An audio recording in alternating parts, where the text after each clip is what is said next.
Working fine. Thank you very much. Marvellous sound. Marvellous.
It is a magical day in the Formula One calendar. Race day at Monaco. Monte Carlo shimmering in the midday sun. The current track temperature is 41 degrees. Hello there, welcome to ITV's superb rooftop studio. There seems to be a Ferrari around every corner in this place. Thousands of Italians have popped across the border. Lots of Germans here as well, all hoping that the modern Mr. Monaco, Michael Schumacher, can win here for a fifth time. Tony Jardine, hi Tony. Schumacher has got that Ferrari on pole, but recent results, you know, they're against him, aren't they? Well, they are, and certainly if you look back to pole position, the last time pole won was in Hungary about sort of 12 races ago last year.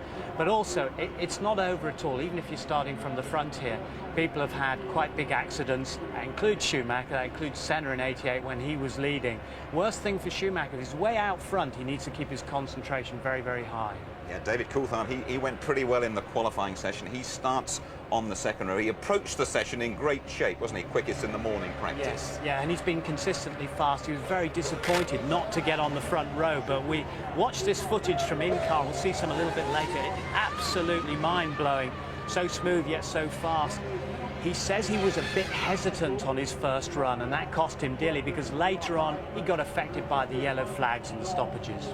Nigel Mansell used to say about this place, if you're going to win here, you have to scrape the maker's name off the outside of the tyres, and Mr. Schumacher did just that. Well, we've seen Michael Schumacher giving 110% as usual, but just look at this at Portia. That's where he crashed, by the way, in '96. Look at this, big power slide. He was on new tyres. He kissed the barriers. He said, that's all right, you can do that here, but that wasn't a sort of kiss. I reckon it was more like a love bite. But he carried on as he got the balance of the car, scrubbed in the tyres better, and he kept on setting fastest times to really re-emphasise that pole position was here. It was his here at Monte Carlo. Absolutely, 1:19.4 in the last 10 minutes, and that's over a second quicker than Häkkinen's last year. That's pretty remarkable. It is, but tyre technology being what it is, the aerodynamics, the engine, they've got a special, more powerful engine for qualifying. They went with lighter calipers, thinner discs. They put all the thicker, more sturdy stuff on, ready for the race. And in case Schumacher's don't do any love bites again with the Armco, they've got the heftier suspension in place. McLaren will do the same. A few minutes time, we're going to pop into Jarno Trulli's apartment. He's doing a spot of cooking there for his teammates, but I mean, Jordan cooked up a great dish here in qualifying, 2 in the top 4, Trulli on the front row and Frentzen 4th. Well, it's the best qualifying position for Jarno Trulli and for Jordan here as well. Now, this guy is Mr. Fitness as well. He's running the New York Marathon later on this year. He's well into his racing. That's all he concerns himself with. He hates life outside the cockpit. He loves Monte Carlo, and Mugen Honda gave them a nice qualifying engine as well, and that car's very, very nimble. He wants to get off that line ahead of Michael Schumacher. Well, Mika Häkkinen was held up by traffic. He finished a very frustrated 5th, but another former world champion, Jacques Villeneuve. I mean, you talk about Trulli running marathons. I mean, Villeneuve did a bit of the old foot slogging, didn't he? Yeah, he had to, and he wasn't happy at all because the car had let him down, and look, he has to run all the way. He keeps a big, thick, fireproof suit. He likes to wear a big, baggy suit because he doesn't like any of the seams or any of the creases hitting him when he's in the cockpit. Incredibly fit. And I was actually speaking to Danny Minogue last night at Monaco Ball, and she confirmed just how fit he is. She said he's all muscle, he's always working out in the gym, and that was Sir Richard Branson just congratulating him on his marathon run there back to the pits. That's right, and when he got in the spare car, that spare car was roasting hot as well. But let's take a look at the grid, Tony, and Schumacher and Trulli, as we've been saying, on the front row. Yeah, 25th career pole there for Michael Schumacher, but pole, as I said, not doing that well lately. Jarno Trulli best ever. David Coulthard disappointed. He hoped for the front row. Frentzen very, very upset with Irvine. Blocked him in the tunnel, he reckoned. Häkkinen, after all those blockages, just managed to get into 5th place. Barrichello, nervous car, he said.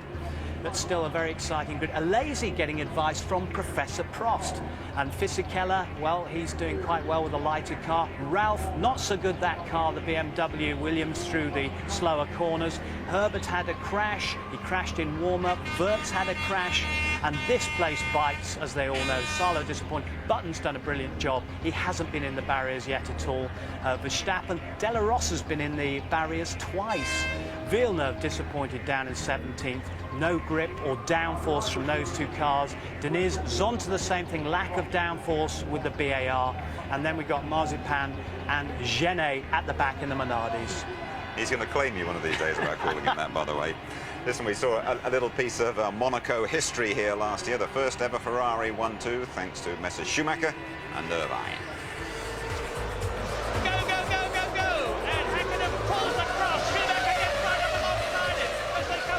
Schumacher leads. Schumacher, an absolutely sensational start. Oh, that is Damon Hill and Ralph Schumacher in the chicane. David Coulthard, they're smoking. The McLaren, the Mercedes-Benz engine smoking there on Coulthard's car. Johnny Herbert out of the race. He did well to hold that. Well done, Johnny. I mean, sheer fear, I'd imagine. Oh, here we go. Oh, that was a wow. nice move from Lacey. Is this a retirement? If it is, it'll be his third retirement in 4 races. Off comes the steering wheel. Mika Hakkinen went straight on into Mirabeau. There he is. There it is. That's he's reversing out of the escape road down into Mirabeau. No problem there. Ferrari don't need to rush this one. It all looks very smooth to me. What can stop him, Murray? Schumacher has stopped. Eddie Irvine has stopped. Coulthard is out of the race. Mika Hakkinen has got a red McLaren right up behind him. Ralph Schumacher loses it. Wham bang into the barrier. Whoa! Bang, bang, bang. And that is Barrichello. Look back for Eddie Irvine. There he is. There is the defeated Mika Hakkinen home in 3rd place. Victory for Schumacher and Ferrari in 1999. Superb. And now Michael Schumacher comes here with 4 wins out of 6. Hakkinen's won in Spain, Coulthard at Silverstone, Barrichello was quickest in the morning warm-up. Ralph Schumacher has never finished here. Giancarlo Fisichella, he scored in his last 3 Monaco outings. And Ferrari lead McLaren by 10 points in the Constructors' Championship. McLaren have a great Monaco record, though. They've won 11 times. Jordan will expect to close up on Williams and Benetton.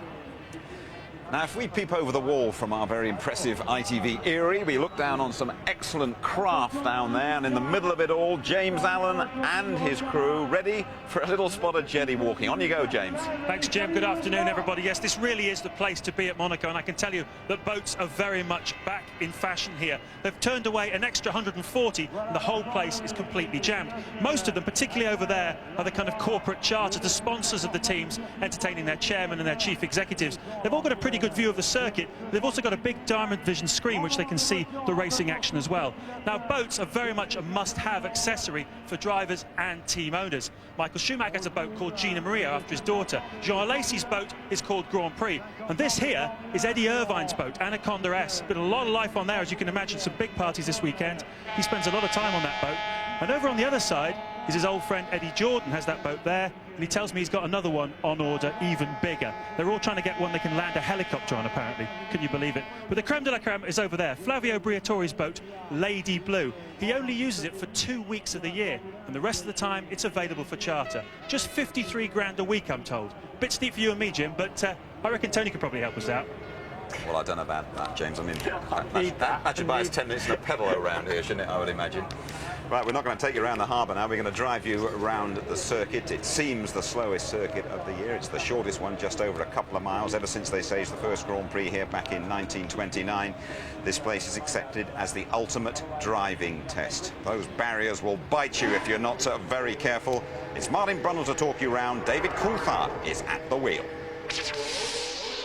Are you ready for a lap of the Monaco Grand Prix circuit? You're on board with David Coulthard in the McLaren. Down the pit straight, built up to 170 miles an hour before trying to find a braking point for Saint-Devote. Down to just 70. Clip the curb on the inside, a little confidence lifter, and then watch the barrier on the outside. Now you're climbing up towards Massenet, flicking through the small S's, over the top of the hill at 160 miles an hour. Now hug the inside. The barrier will come out to greet you, a little bit of understeer. You just passed, and the second part of Casino, back end going light, and now down to the Mirabeau. Just 40 miles an hour. Try and pick up the rain gully on the inside. A bit of understeer there for Coulthard, and he catapults into the Grand Hotel hairpin. Just 25 miles an hour, full lock, and again hard on the throttle over the pavement. You're heading towards Poitiers. Stay within the confines of the new tarmac. Don't hit the barrier on the inside. Get the power on early as you disappear into the tunnel. It's quite a right-hander in there, but on the exit you're doing 180 miles an hour before braking downhill into the new chicane. Abuse those curbs. It pulls the back end of the car around nicely and points you down towards Tabac. 140 miles an hour. Just brake lightly down to 95. The car will slide from the front towards the barriers. Now hold your breath. You're doing 110 miles an hour before you brake down into the second part of the swimming pool. 70 miles an hour. Thread the car through. Then a left-hand kink towards La Rascasse. Difficult to slow. You're downshifting at the same time. Once again, full lock. The inside rear wheel will spin. The car slides around a little bit into the last corner. Just 45 miles an hour. There's the straight again. A great lap. Just an average of 90 miles an hour. But doesn't it look much faster? Last British driver to win here, Jackie Stewart, way back in 1973. No doubt, though, about the surprise packet of the weekend. It has been Jarno Trulli and that Jordan team. Trulli starting alongside Michael Schumacher on the front row. The best qualifying performance of the 25-year-old Italian's career. Trulli, like so many of the drivers, now lives here in Monte Carlo. We joined him as he cooked up a little treat for his Jordan teammates. Monaco is a very small and pretty city where there is a lot of traffic, I must say, but as you can see, I live far away from the center, so it's very quiet.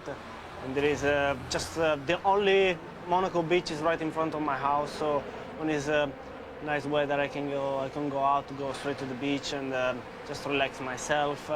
This time I'm spending some time with my mechanics, which you know, are in some way one of my best friends, because I see them most of the time on the track. I spend a lot of time racing and testing, so I see them very often. Hi, Danny. Responsible in the front of my car. Chief mechanic, Nick. I enjoy to cook some pasta or the food, especially for a friend of mine. And I just want to show them that I can do something good apart driving. I hope so. I love cooking, and I do normally everything by myself. And don't like very much to go out and to the restaurant in Monaco, because actually the cuisine is French cuisine. Cuisine is not even Italian. It's half and half. Do we have any beer? Do you want a beer? Do you want a wine? That'll do nicely, thank you. So the first thing to prepare this plate is to have a chicken, then to split it in several pieces, and then prepare the potatoes. We have to dress this dish with olive oil and some wine, because gives to the chicken and to the potatoes a very good taste. Yeah? Yeah, red wine. Yes, please. That's for you. What do you make? Some pasta. Yep. With this tomato, basil, olive oil. Everything. And then some chicken, potatoes in the oven. Multi-talented. Jarno Trulli pasta tasting experience. Ready? First one is ready. Yep. Just a moment to bring you something. Stuart, have ours first. Yeah, you. You have to eat it straight away when it's hot, otherwise just stick. I did try twice actually this dish before to offer you this kind of lunch. I've done this all for you because a friend of mine came last weekend to visit me. So I call up home and say, send me some different bottle of wine, good wine, because I have my mechanics coming. So I just want to impress Stuart. Well, Nick actually said if the boot's crap, we won't do the wheels up for the race. So. I already told him he's like Jamie Oliver, Mark II, naked chef. Don't you think he could, when he retires, he could have a job as a TV chef? Ready, steady. That'd be good. You have the Quick. Yes, tell us about the New York Marathon, Jarno. Your marathon is 5th November. I think 1 week after. 1 week after. 1 week after Malaysia. What, the weekend between? I think the Sunday after. Normally, every training, with bike, running, everything. When you go cycling, then where do you go? You ride to Italy or? Go to Nice, go back, and then I climb up to the mountain. On the top. When you climb the mountain, it's from the beginning to the end, so just like this. So yeah, the last race, I gave you a race briefing. Yeah. I told you to go to the first corner, do a left and head straight towards Tesco's. You know, what went wrong? Fisichella, somehow you managed to reverse into him. I don't quite know what happened, but explain. I did try, but unfortunately I didn't succeed. I will try it next time, okay? Excellent, that's what I like to hear. Anyway, it was a fantastic meal. Thanks very Thank much. you very much. I look forward to the next race briefing on Sunday morning. Okay. Well, they're not too sure about the paper plates or the plastic cutlery, but they must have enjoyed the meal, though, because a touch of pasta power subsequently put Jarno Trulli on the front row. Mechanics are really nice, the guys, and they are really big fun when we are working during the test. When there is a race weekend, they get always very professional, concentrate on the job, and I must say that they are just like a very good friend, because I can see them every weekend racing, testing, so they're very close to me, and I just wanted to stay to spend the day with them, a night with them, and we enjoyed ourselves, and hopefully it gave me quite a big luck for this weekend, so probably I will do it again next year. Noise you can hear behind me, one or two of the cars clearing their throats, as it were, for the start of the Monaco Grand Prix that is still just under half an hour away. What about Jarno Trulli that we saw there? It's fair to say that Jordan needs something here this weekend, Tony. Yeah, they do. The best they've had so far have been a fourth place back in '92 with De Chedris, fourth last year. The qualifying performance is very, very good indeed. Moog and Honda have done well.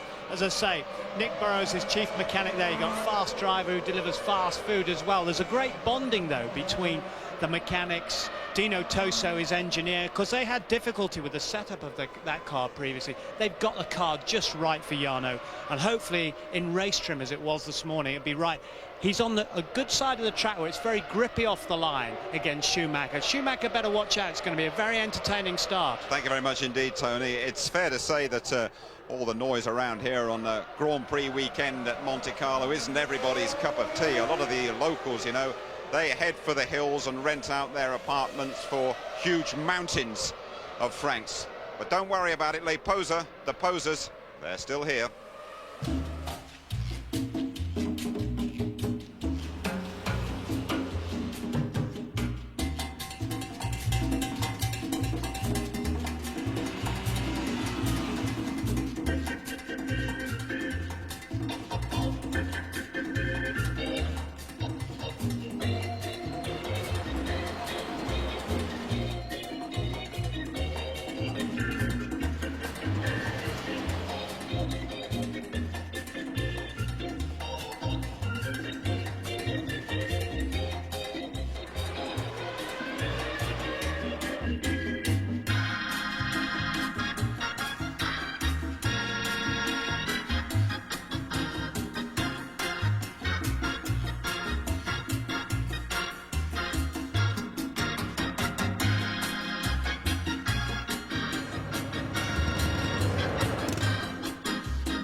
A tight fit in that McLaren, madam, I'm afraid. Coming up, Murray meets a British Monte Carlo winner. And who will Martin snare on his grid walk?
1988 sulla McLaren Mercedes al suo fianco abbiamo Frentzen che ha conquistato il quarto tempo 1:19.961. Frentzen è arrivato quarto nel 96 e quarto nel 99.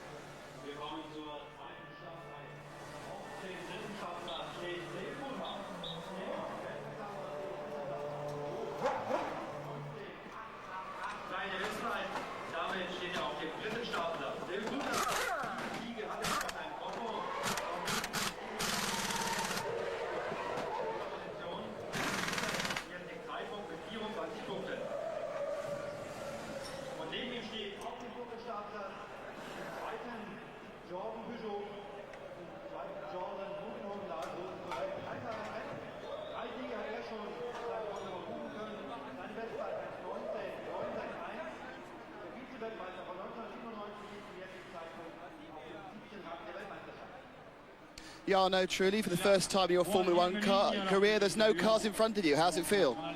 Feels good. Remind me in Formula 3 when I was starting from the pole.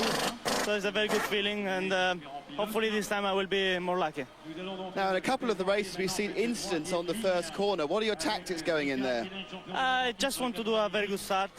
If it's possible, try to be first at the first corner. Otherwise, I just want to get out from the first corner and carry on for all race. Would it be fair to say you're just hoping to finish where you'll start, to come second, you'd be pleased? I mean, to get on the podium is already a good thing for me, so we shall see, but we never know how the race goes. Best luck, Jarno. Thanks. Monaco 2000 is the 58th Grand Prix around the narrow streets of Monte Carlo. It's hot, it's cramped, it's noisy, it's dangerous and very exciting. The adrenaline pumps, you need a very high level of concentration. That has always been the case. The very best blossom and rise to the challenge, like the remarkable man who was won here 3 times and is the subject of today's Murray Meets.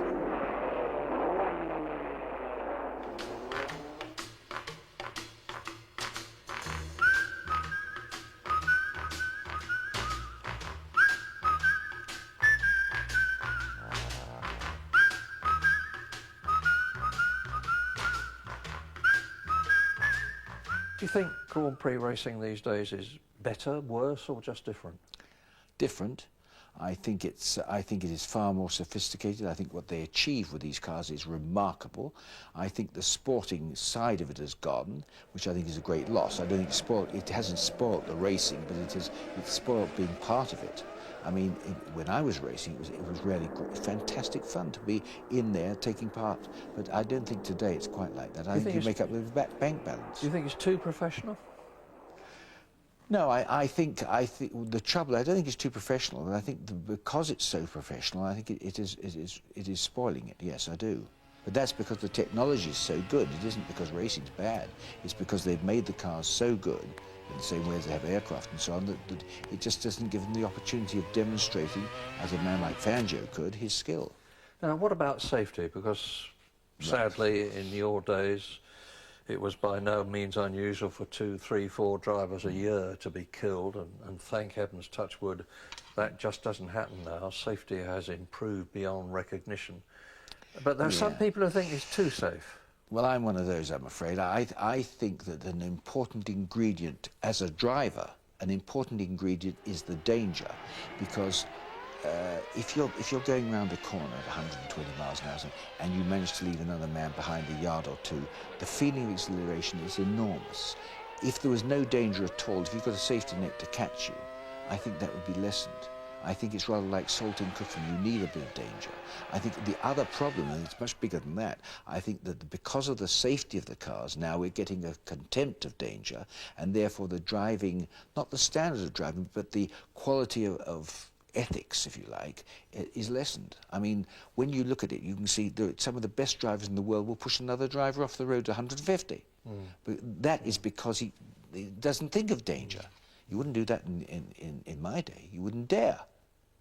True. No. But and one thing though, Mary, I do think that if the guys of today were racing when we were racing, I'm sure they would be just as ethical as they were, because times have changed. Yeah.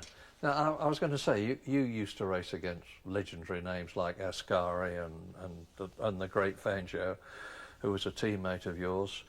How do you rate them now with the Coulthards, the Häkkinens, the Schumachers, the Nigel Mansells of this world?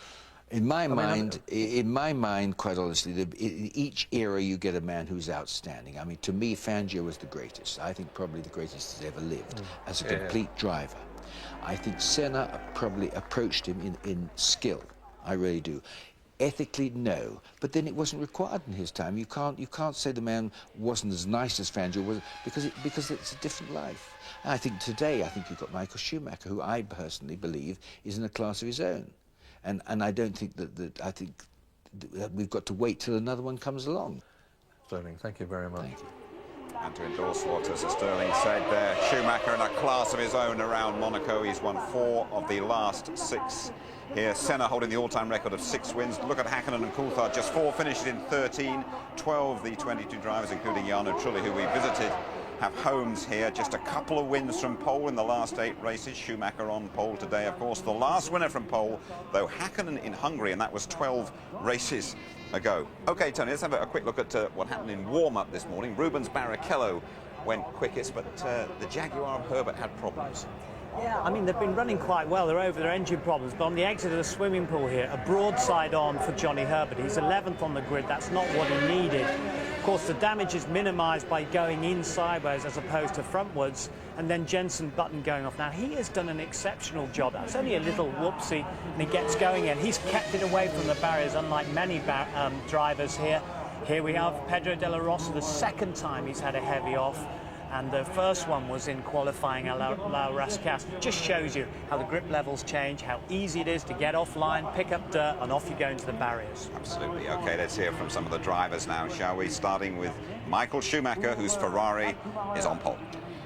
I think it's important to be in the first row, honestly. Whether you're first, you're second, that doesn't really matter, as we have seen last year. So that is my view of it. I must say I'm really happy and satisfied because it's very hard, this track, for the driver, for the car, and it's good for the mechanics and the team because, you know, we had a very tough season, beginning of the season, but now it seems getting better. I wanted to be in the front row at least, but it's still possible to win from there. You know, a lot can happen in this track and we'll be okay. We obviously have a good car here. We find a good setup. Jan and me, we like the track. The car is changed a little bit, obviously, but you know, it's a little bit like on the rain. I know I have some possibility on this circuit, and I try very hard. Big 14th isn't really that good, but I think I've got the pace, and the car has. Obviously not to be up with the Ferraris, Jordans, and McLarens, but it's got a bit more pace than I've shown today, really. Just for the last run, you know, I was able to get the proper lap time, and even that was a struggle because there was oil in the last corner. Looking for the championship, it makes you a little bit optimistic.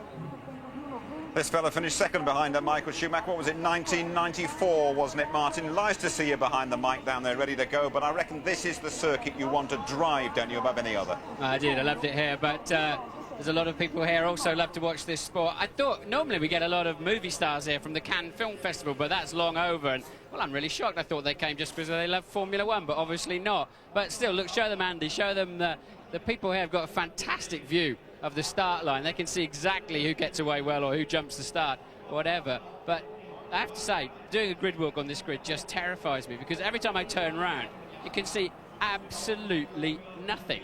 I was hoping to talk to Ryan Giggs, but he's with the Jordan team. Eddie didn't want me to because a couple of years ago I said something along the lines of, well, Ryan Giggs is the only thing in the Jordan team that can take a corner, which didn't go down very well. But I'd be pretty silly if I said that today because they're going absolutely brilliantly up here in 2nd place on the grid. Trulli's just walked off the grid, presumably to go to the toilet. You got the Ferrari sitting here on pole of Michael Schumacher. Look, that Ferrari looks the absolute canine undercarriage, and you can't see too much of it at the moment, but Schumacher looking fantastic in that car. Let's wander down the grid, see what we can see, and here's Trulli's back.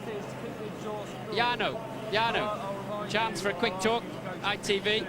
So, fantastic weekend for you so far. What do you think your chances are? You're starting from the front row of the grid. Is that for the first time?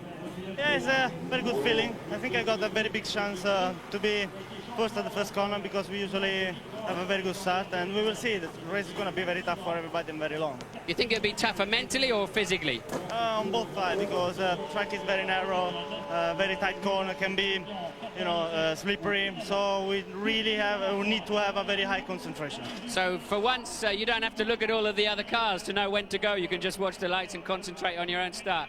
Have a great race. Thank you. Okay, so there's Jarno looking, I have to say, a touch nervous. Now, another man I wanted to talk to was Bernie the Bolt, but I haven't seen him at the moment. I'll have a quick word. Here's Ron Dennis. Ron, have you got time for a talk? You got Mika back in 5th, David in 3rd, not where you wanted to be on the grid. Can you do anything about it? Well, the first thing is to survive the first lap and then play to the right strategy. I think it's difficult to win from back there, but not impossible. It really depends on the outcome of other people's races. In a straight fight, I think we can come 2nd and 3rd with a bit of help from other people's bad luck. Maybe we can still win. Yeah, I know you'll die if you're 2nd and 3rd. I know that's not normally in your vocabulary, but have a good race anyway. Thanks for talking to us. I think I saw, amazingly, a little man wandering about over here. Here he is. I think I dare interrupt him. Bernard. Well, you flogged off half of Formula One, but you're still sort of cruising around here like you own the place still. My wife sold, or the trust sold half, not me. I've got nothing. I'm just a poor guy trying to work. Well, but I need to know, because my friends here, they want to know that we're talking to the absolute tip-top people, you know, so you're the man still, yeah? I'm making out I am, even if I'm not. Oh, yeah, well, we all do that. So you... Exactly, that's what I was just going to say, like you. So you flogged off half of it. Which half's yours, then? The left-hand side, the right, or do you just the front? I think it's I'm always on the right. You're always on the right and in the right, I've no doubt about that. So, I tell you what, I saw a car park over there that was so waterlogged that people are coming in by boat. Do you think they get called in by the FIA for waterlogged car parks? Absolutely. I mean, it's terrible. It's all water out there. Yeah, it's shocking. I heard next year's British Grand Prix is going to be between Christmas and New Year, so the ground is nice and frozen, yeah? You have more lakes, you want more water, because you know how to deal with it now. Everybody knows how to deal with water. Listen, we've got to throw back to the studio. Thanks, Bernie. See you. Two poor guys trying to earn a living down there. There's a great car park. I can't get over that one. Jenson Button ready to go in his first Monaco Grand Prix. The temperature and the tension rising in that cramped pit lane as well. This from Louise Goodman. The pits are a hazardous place at any Grand Prix, but nowhere more so than here at Monaco. Look at the size of this pit lane. It's just 10 feet wide. That's half the size of the average pit lane. Now, the drivers are restricted to 60 kilometres an hour when they come in to refuel. It's normally 80 kilometres an hour, but even so, the whole process is fraught with dangers. Now, James Robertson is the operations manager here at Williams. James, this must be a really tricky race for the mechanics. It's obviously very difficult. I mean, it's very dangerous. We've got guys working here only a sort of metre away from the cars that are speeding down the pit lane, and in the background 400 litres of fuel sat in the fuel rig, so all very close, very dangerous. They've just got to pay a lot more attention, have they? Got to be very, very aware, and as you see even on the other side of the pit lane here, we've got one car. Normally we've got all the cars together, so we're crossing over from one side of the pit lane to the other, so we've got to be very aware. That really is a very dangerous area indeed. It's time to pull over and have a look. The start of the Monaco Grand Prix, less than 10 minutes away now. Temperatures continuing to rise in this packed harbour at Monte Carlo. Really is a fantastic sight. Stand by for a must-see moment, really, in the world of Formula One. The start at Monaco and that unbelievable charge to Saint-Devote. Michael Schumacher got a real flyer last year, and Schumacher and Ferrari never looked back. The street fighters are ready to roll.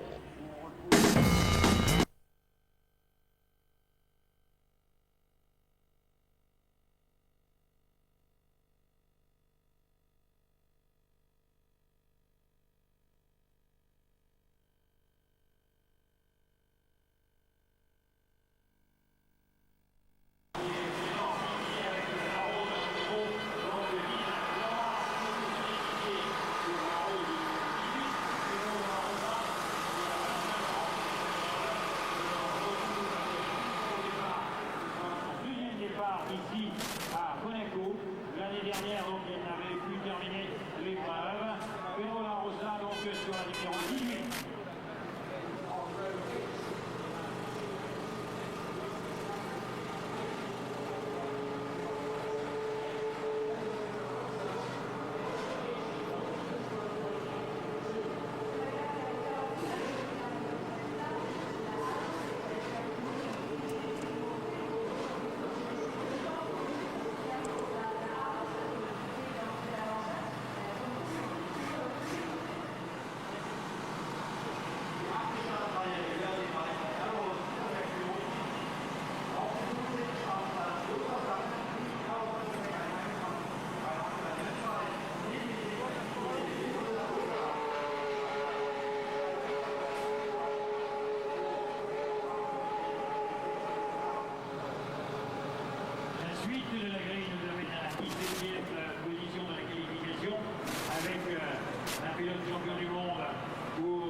donc le Formule 1 en 97. On l'a vu organiser en 94. Mais il est à Monaco, âgé de 29 ans. C'est sa 5e saison de Formule 1. Il est avec l'équipe phare Honda. Au début, vous le rappelez, en 1996, l'année suivante, il était champion du monde. Pour le pilote Jacques Villeneuve, on rappellera aussi que son père avait vu la victoire en 80.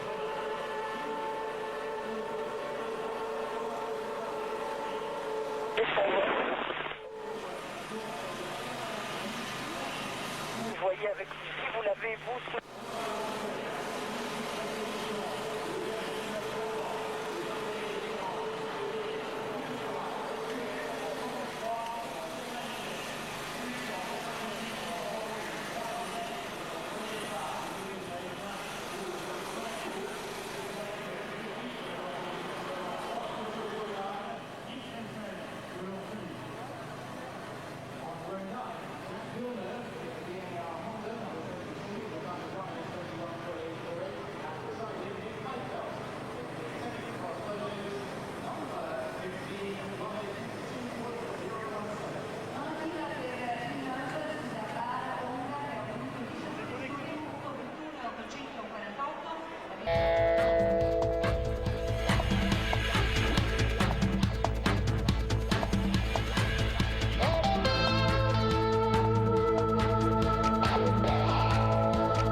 This is the Monaco Grand Prix on ITV. Fortunes change on the spin of a wheel. Red 3, the Ferrari of Michael Schumacher, is the favourite number to hit the jackpot.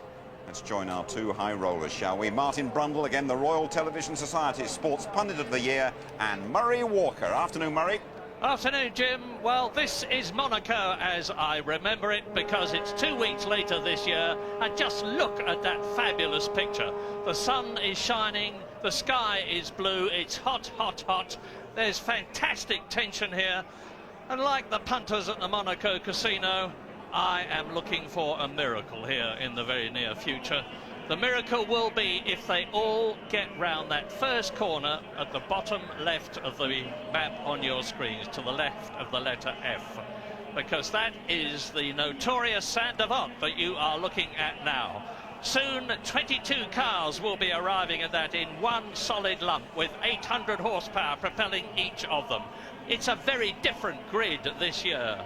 Michael Schumacher up front for the 25th time in his career, but next to him Jarno Trulli, and behind Jarno Trulli in the second Jordan is Heinz-Harald Frentzen, as we look at His Serene Highness there hearing the Monaco National Anthem.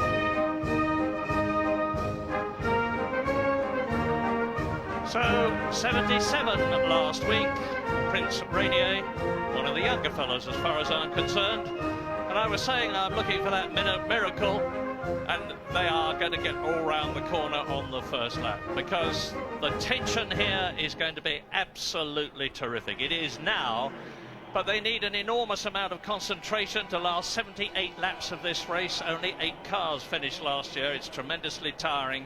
And as ever, strategy is going to be very, very important. We're expecting only one pit stop. But last year, there was a very late pit stop from Heinz-Harald Frentzen. He came in on his 57th lap. And I'm expecting quite a lot of them to come in round about lap 50 on this lap. Agree or disagree? Well, the optimum is just over half distance, so I think Michael Schumacher will be taking that route. He'll be expecting to get into the first corner first and scamper off into the distance. He can't really two-stop, because you never know when you might get caught out with a pace car situation and your advantage is eroded as you're trundling around behind the pace car. But he'll certainly be able to have a little bit less fuel on board on the start than the others. I would imagine that the Jordans will be running quite heavy, and that could pose a great problem for the two McLaren drivers, who I believe may well have a faster car in race trim than the Jordans, and then there'll be quite a disorderly queue behind them, I'd imagine, Murray.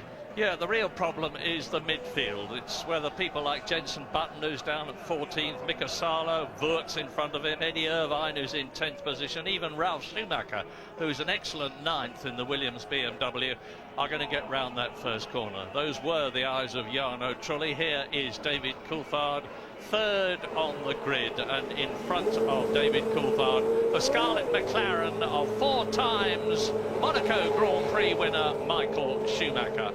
As I said, it's 78 laps. There is not a seat to be found here. There's not even standing room on the banks just beneath the Royal Palace, which overlook the Rascasse corner and the Anthony No corner. That's turn 17, the last. The banks are solid with people, most of them wearing Ferrari red, because many of them are from Italy, looking for the man you see front left there with his new helmet livery, incidentally. Nearly all red instead of all blue as it used to be in his Benetton and recent Ferrari days. Michael Schumacher with the yellow from the German flag behind. So Michael Schumacher to the right, the yellow Jordan of Jarno Trulli. Behind that is Heinz Harald Frentzen, and away they go on the formation lap. Green lights, there'll soon be those 5 reds, and when they go out it will be the start of the 78-58 Monaco Grand Prix, one of the most historic races in the calendar, the only real street circuit that is left. Yes, wouldn't it be nice to see Jaguar and Jordan have a good day today? I really wish they could get some points and tighten that championship up a little bit and turn it around. But you have to say, there are 3 drivers that have had the pace all through the weekend, the 2 Macca boys and Michael Schumacher. But it was Barrichello who was fastest this morning, as I know you said earlier, Murray. And I spoke to him, and he's really pumped up. He said the car is so much better, but the track conditions now will be totally different to the 9:30 warm-up this morning. We've got a lot of temperature out there. This race is much later this year than normal, and it certainly has meant completely different weather conditions. You could almost always guarantee you'd have one wet day at the Monaco Grand Prix, but this year it's been glorious. The downside of that is a track temperature that's over 40 degrees centigrade, and there was a quick shot of Coulthard sitting on the line there. They were blowing a fan that's normally used to cool the engine at him, and I know the drivers are getting immensely hot inside the cars. Well, they've exited the unique feature of Monaco, and that is the tunnel underneath the Grand Hotel, which replaced the old, original, much shorter tunnel. And Dinitz has just left the line here in the Sauber, so he's the best part of a lap behind. Now, he's got to get to the back of the grid before the light procedure starts, otherwise he must go down the pit lane. Yeah, he won't be able, as they can if they start a bit earlier than that, to be able to take up his original position, which was 19th on the grid. That's where he qualified. He'll have to start from the back. I think he'll be all right, actually, because they're threading their way round the Rascasse now and into turn 16 and 17, the last on the circuit lap. Yes, on a circuit like this that's very slow, relatively speaking, just a 90-mile-an-hour average, plus the temperature of the day we've been talking about as Michael Schumacher comes past our commentary box window here to take up his position. You get a lot of heat soak, and it can give you vapour in the fuel system, and that's probably why Dinitz's car wouldn't start. Well, now, it's going to last about an hour and 40 minutes, this race. They're going to be changing gear about every 2.5 seconds. Just think of that. Michael Schumacher's speed average over his pole position lap was 95 miles an hour around this circuit. Quite amazing. Yes, and if you remember last year here, the 2 Ferraris on the right-hand side of the grid, your left, their right, absolutely scamped. And somebody, it's a Benetton, I think, down there, has stalled the engine. So that must be Wurtz, I would imagine, stalled the engine. So that will be a restart situation, Murray. They'll have to restart, and Wurtz will have to stay at the back of the grid. It's Alexander Wurtz. He's 12th in position. You see the orange lights flashing there. That means the start, which didn't happen, has been aborted, if you follow me. And that will not be at all welcome. They're going to have to do another lap. Yes, and we've got some very, very hot Formula 1 cars sitting on the grid now. They were sitting there a good half-minute, a slow lap round. So, as I was talking about, a lot of heat soak now coming up into the engines. That can cause problems. And I remember vividly the time when Michael Schumacher stalled his Ferrari on the grid and when he was in pole position. So out come the mechanics, out come the trolleys, out come the starter motors, the electric starter motors, and the tension ebbs just a little. Yes, look, they're putting the fans on the McLaren. They know what they've got to do to get rid of that heat. And the mechanics, having just dragged all of the equipment back to their garage, they've now got to go back. And the restart procedure, Ferrari, of course, they're at the sharp end of the grid, which is at the extreme opposite end to where their garage is. So Ferrari with a big job to do to get back there and sort Michael Schumacher's car out. I wonder what's going through Michael's mind at the moment, because there is a precedent for this where Schumacher in pole position, as I just said, stalled on the grid and they had to abort the start, and he had to start from the back, as Alexander Wurz will have to. And Wurz is not going to be a very popular man on the grid for all the trouble he has caused. He's in enough trouble already. That's the dry ice going into the pods from the Ferrari and the other cars to try and keep those radiators cool, to stop the heat soak, or to reduce it to the minimum that Martin was telling you about. Wurz, as I was just saying, is under duress. He's having a very difficult time to keep his place in the Benetton team, and this won't help him. Well, what will happen now is that lap they've done will count as part of the race. Obviously, there'll be one less racing lap now, but this is a great chance for us to take a break.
Restart is going to be in 1 minute's time. When I say the restart, I mean of the formation lap.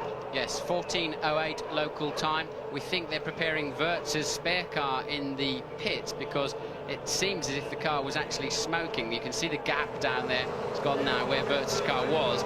We think it was smoking as he came to the line, engine smoke. So Wurz, I think, will have to start from the pit lane. No cost to him now. He would have had to start last anyway. So Wurz will start from the pit lane once the pack has gone.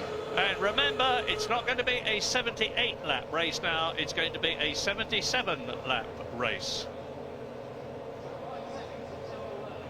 Hand clutches for the majority of the drivers. Some of them are using a full clutch still. Michael Schumacher went back to Fiorano in Italy on Friday when everybody else was having a rest day to practice his starts, to make sure in a situation where they're not allowed to practice starts at Monaco that he would be really ready for it when the lights go out here. Yes, they look like they're struggling to get Burns' car done in time. Obviously set up for Fisichella by the looks of it, and they're significantly different in physical size, Fisichella and Wirtz. They may struggle to get that car ready to join the start. You're absolutely right. I did my usual check on who's got the spare cars. A lot of the teams here have got 4 cars. McLaren and Ferrari, Jaguar have got 4 cars, and so have Prost, but Benetton have not.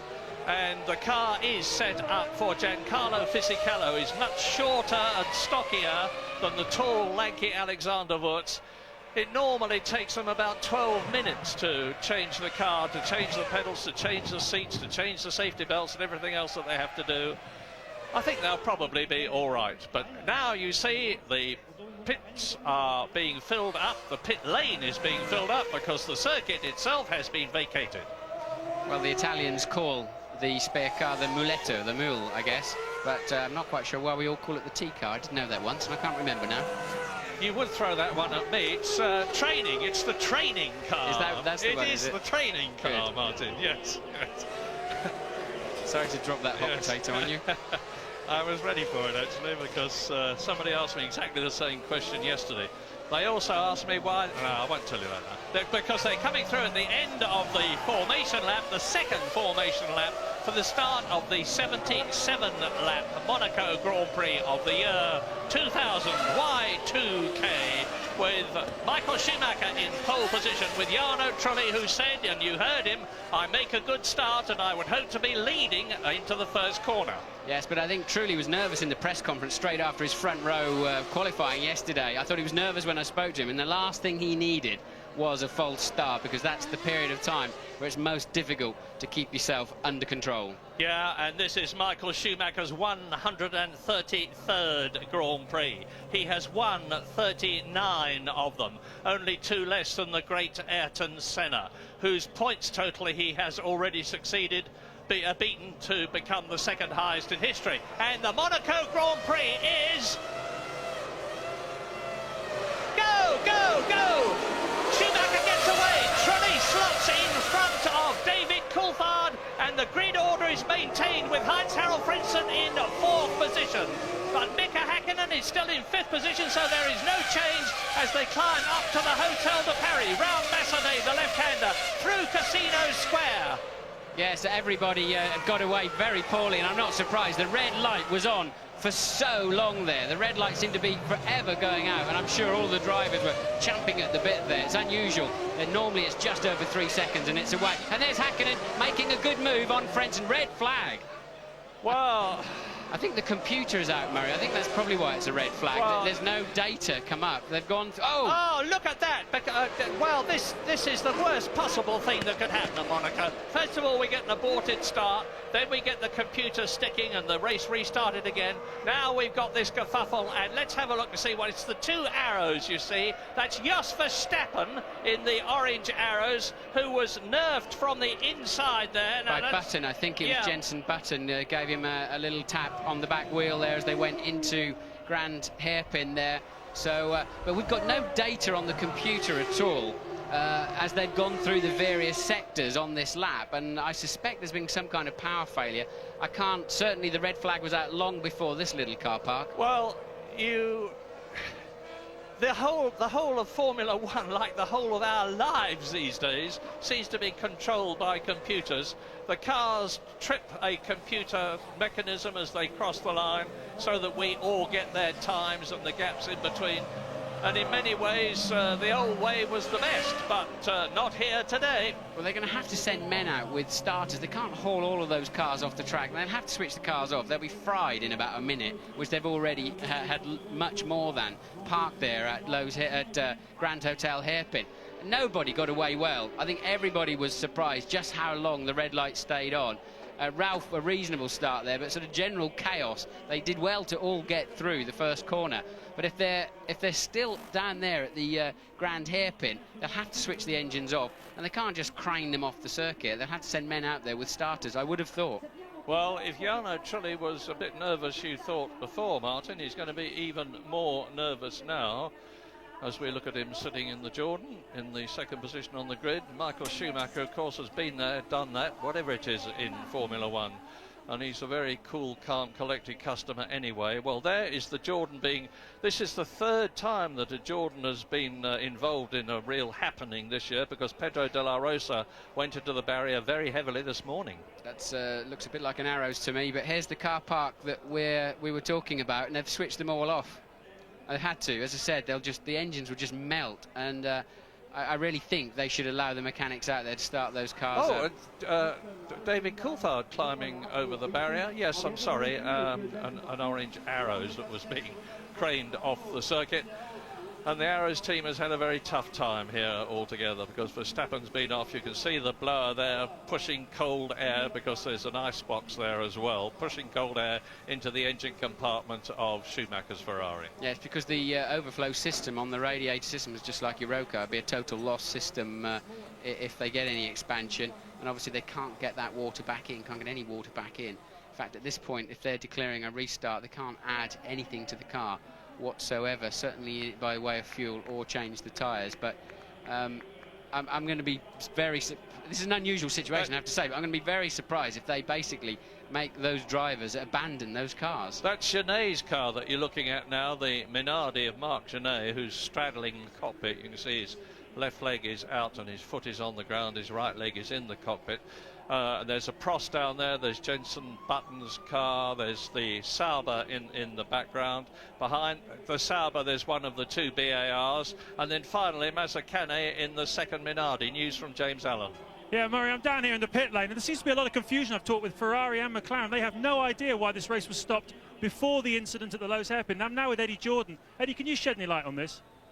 Well, it has to be that incident, because I can't believe that that incident wasn't already reported back. There's no other reason for it, and you know, perhaps in hindsight it looks as if there's no way the race could have continued. The place is completely blocked, and that's the only reason that I can possibly imagine as to why it was stopped. But the way we were looking at it, the red flags were up before the accident happened, Eddie. I'm sure. I think that's just a matter of I think if you actually got your time switch out and had a look back and replayed the action, you'll find them there's absolutely no reason for the race to be stopped, and that's why they would have done it. So let's talk a little bit about nerves now, Eddie, because your driver's on the front row, you've got another one on the second row of the grid. Obviously you're pretty keyed up before the start. You've had an aborted start and now a second restart. How are they feeling right now? Well, I can only imagine that they are very uptight, just want to get this thing started, because it's not helping anyone, it's not helping the viewers, it's certainly not helping us here in the pits, so you can imagine what it's doing to the drivers. It's also not helping the engines. The ambient here is extremely high, and there is no air flowing around the circuit, and what's actually happening is that you get this air that's very, very weak and very hard for the drivers. The adrenaline is going to play a big part in this race, and the fitness of the drivers is going to be key. OK, we're looking at a replay of this incident. It's obviously a huge blockage. Back to you, Murray. Well, you can see what happened there. Jenson Button, the right-hand wheel, front wheel of Jenson Button's Williams, went in between the two wheels, left-hand side of Pedro de la Rosa's Arrows. I'm right opposite now, Jos Verstappen's Arrows, which is 15th on the grid. Pedro de la Rosa was 16th on the grid, and his car isn't here. You've seen it craned off.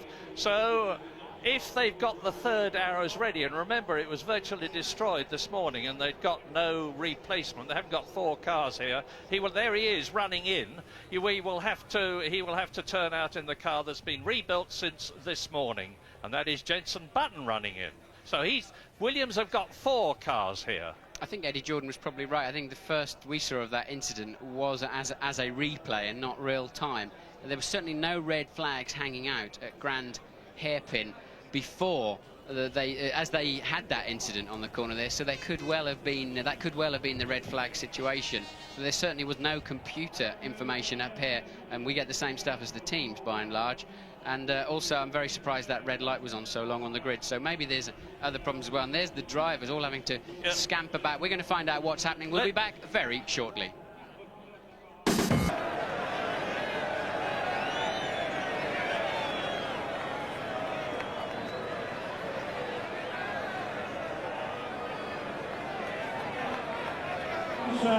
Le long donc des quais pour venir retrouver la grille de départ pour 4 pilotes.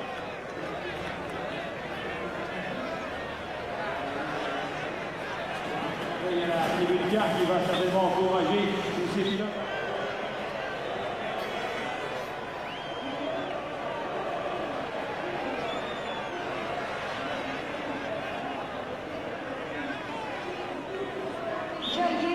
fatto sotto questo sole è un destino, è un gran premio podistico per il povero Villeneuve.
And you're back with us. That they're still recovering the arrows there. Many of the drivers have been running back to the pits, as you saw just as you were leaving us. Now this is covered under Article 156 of the regulations. There's 3 types of race stoppage really, and this is case A. Less than 2 full laps have been completed, and if the race can be restarted, then the following applies. The original start shall be deemed null and void. The length of the restarted race will be the full original race distance. Drivers who are eligible to take part in that race can start either in their race car or their T car. And this is an interesting one, any driver who was forced to start from the back of the grid or the pit lane during the original start may start from his original grid position, which puts Wirtz back on the grid effectively. And well, it goes on. There's more details. Funny sort of justice. Yeah, but you've got to have rules. You've got to have a procedure. I mean, it all looks a bit of a fiasco at the moment, but there is a way of channeling this back in to try to become a motor race. But it's certainly struggling at the moment, isn't it? Here they are running back, and in the lead is Pedro Diniz. Behind him is Ricardo Zonta. And he's going up the inside, look. Yeah, and also out there are Nick Heidfeld, the Prost driver. Jenson Button is already home. Pedro Diniz, as you see, is across the track into the crowd. And now they've got to get back into the pit lane. David Coulthard was out of his car very quickly indeed and taken his helmet off to cool down, no doubt. As Alexander Wirtz there in the spare Benetton, I expect, is waiting ready to come out of the pit lane to start from his original position, having aborted the first one. And that's 12th position. Louise Goodman. Yeah, I'm down with James Robinson down at Williams. James, did Jenson say anything to you after that incident? No, he didn't. Obviously, he was straight out of the car from what we could see, and he's just trying to get back. Obviously, he's just got in a spare car, but the pit lane technically is closed, so we're going to see if we can get him out or not. Probably won't. Bit of a tricky situation for him to have to deal with for such an inexperienced driver. Do you think this is going to affect him? Is it going to rattle him? Have to wait and see. Thanks, James. I don't think it's going to rattle him. He's the most mature, calm, laid-back chap of 20 years old that I've ever met in my life. Most of the situations that Jenson is coming up against now are new to him because this is very much his first season in Formula One, and a very distinguished season it's been so far. This is only his 7th Grand Prix, and he has scored in 2 of them. And this is his first street race in Formula One, and he's been performing extremely well already. He's only starting 14th on the grid, admittedly, out of 22, but he had all sorts of problems, as did most of them, because congestion is one of the big problems at Monaco. You've heard us talking about how difficult it is to get past cars, and James Allen is there in the pits. Situations like this, Murray, sometimes give rise to the funniest little things. All the sort of glamour and the glitz and the build-up that we always have at the build-up to the Grand Prix. And now we've had an aborted start. And one of the funniest things I've seen for a long time, there's one portable toilet at the end of the pit lane. Michael Schumacher decided immediately upon rejoining the grid he wanted to go to it. And shortly afterwards, Mika Häkkinen and Ralf Schumacher arrived and had to stand in an orderly queue while Michael sped to Penny and then they all came back out again. It's a very, very strange day down here in the pits. So the Germans got to the loo as well, first of all. And David Coulthard is sitting as Scotland's representative in the McLaren. He's taking care of that problem, I presume. Yes, Coulthard wiping his face. Obviously, the beads of sweat, they come down and they're salty, obviously, as you all know, and get in your eyes, and it's the last thing you need when you're driving around here. But so this, I sort of tend to disagree with you, Murray, that Jensen won't be fazed by this. This is a third start for a difficult Grand Prix. He's caused one of the restarts with tripping over the arrows, but it's so easy to do down there in that hairpin. And a little bit of massage to the neck there of one of the Prost drivers. It's Nick. I think it looks like John Alesi from the bulky build, and it looks to me as though he's got a problem. And Alesi starting 7th on the grid.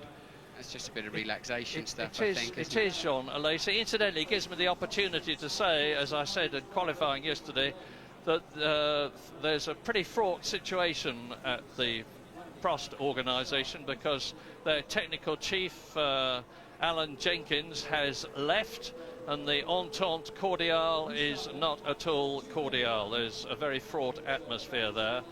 But to their credit, as a result of, ironically, something that Alan Jenkins found out in the aerodynamics area, the Prost is going very much better here than it has in the past. And Alesi has benefited that, 7th on the grid. Yes, Alesi going extremely well. Jarno Trulli, 2nd on the grid. He's already started this race, or thought he'd started it in the formation lap 1, formation lap 2. 3rd time lucky, we hope. The race restarting in 5 minutes' time, if all goes well. Yes, 31 minutes past the hour, the race will start, and it's a good chance for us to take another break so you can see more racing action later on.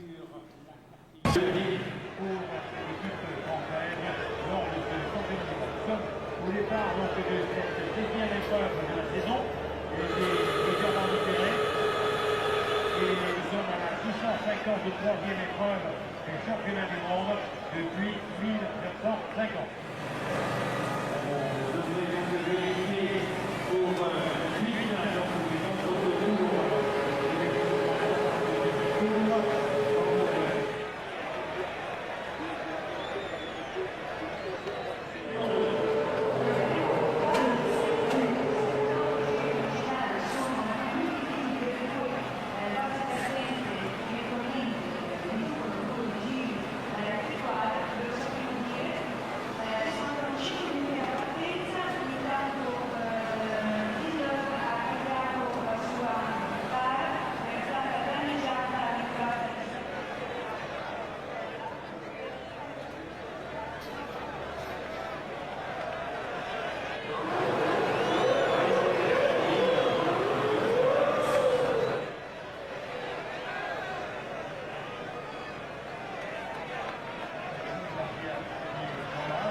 Alors, puisque nous avons effectué moins de 2 tours à chaque départ, la distance donc prévue de 78 tours est observée. Ceci donc pour la distance de... The 3rd formation lap will be starting in about 3 minutes' time. And one team in particular then is going to be extremely worried, and that is the Jaguar team, who've had a lot of start problems due to clutch problems in previous Grand Prix. They've taken off twice already this afternoon. Now they're going to have to do it a 3rd time, but it's going to be pretty tough on everybody. It certainly is. The regulations are absolutely clear that the length of the restarted race will be the full original race distance. It certainly used to be the case where you countered that false start lap, but we're in a red flag situation. We're not in a safety car situation. Obviously, there was no point. You saw for yourselves, the safety car itself got blocked behind the little traffic jam. But just to remind you, this race restarts, the restart procedure is at 31 minutes past the hour. And it is now 29 minutes past the hour. 29 minutes past 2 in Monaco. 29 minutes past 1 in Great Britain, 29 minutes past something else in the many other parts of the world, India, Pakistan, Australia, New Zealand, Canada, that are listening to us at the present moment, not to mention Malaysia, which we're looking forward to going to for the last Grand Prix of the year.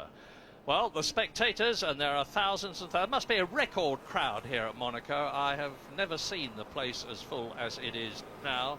I've been coming here for a good few years. They've already had 2 lots of excitement, and they're about to get a third. We're coming up to 30 minutes past the hour. 1 minute to go to the start of the third formation lap. And please, everybody, join me in keeping your fingers crossed. We all desperately want to get this Monaco Grand Prix, the 58th of these great street races, on the road, quite literally. The last time I can remember 3 starts to a Grand Prix, I caused both the restarts in 1987. Well, Austria 87. I had a coming together with Eddie Cheever on the first one and a suspension failure on the second one. But I was saying to myself, what a hooligan that fellow Brundle is. I can't imagine what you used to say about me, Murray, when I couldn't hear you when I was down on the track. I dread to think. No, that was a very tricky one. Well, let's hope it doesn't happen again.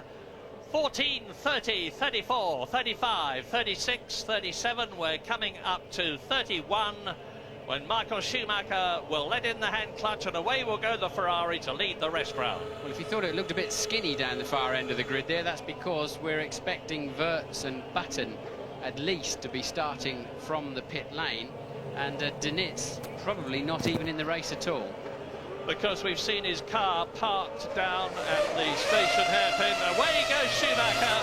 Well, he's had some practice starts here today to add to those he's had in Fiorano on Friday. Yes, I think if Michael starts like that for the real thing, he'll be in 4th place by the first corner, but obviously he will not. He just wanted to get some temperature and into those rear tires. It's your best chance when you're pulling away to actually generate some temperature. But we think Della Rosa is also not starting the race. So let's remind ourselves what did happen when we thought the race had started. Michael Schumacher kept his first place as he went into Saint-Devote. Jarno Trulli did make a good start, but not as good as Schumacher. He was in 2nd place. David Coulthard did not lose a place, nor did Frentzen, and Mika Häkkinen was still in 5th place. So some of them, and that's Alexander Wurz in the Benetton, the man who caused all the trouble in the first place, and he is going to be starting from the pit lane. That means to say that he will have to wait until all the other 21 cars and drivers have passed him before he can accelerate away up towards Saint-Devote. This is the famous chicane outside the tunnel. It's where Wurz went off a couple of years ago.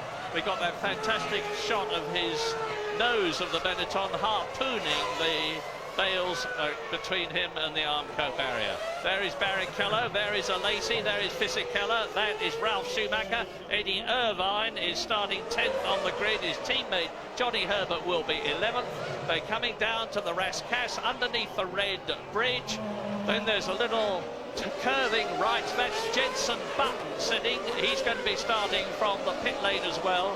You heard what James Robertson said to Louise Goodman, and the mechanics finally tightened down the side pod on Jenson Button's Williams BMW as Michael Schumacher. Now fingers crossed, everybody, fingers crossed. We must get the Monaco Grand Prix away this 3rd time. Schumacher pole position, Jarno Trulli 2nd on the grid. The silver and black McLaren behind Schumacher is David Coulthard. Yes, and these clutches are just about the size of your fist now on a Formula 1 car. They're not really designed for a lot of restarts. This is putting them absolutely on the limit. 1 light and 2 and 3 and 4 and 5 and...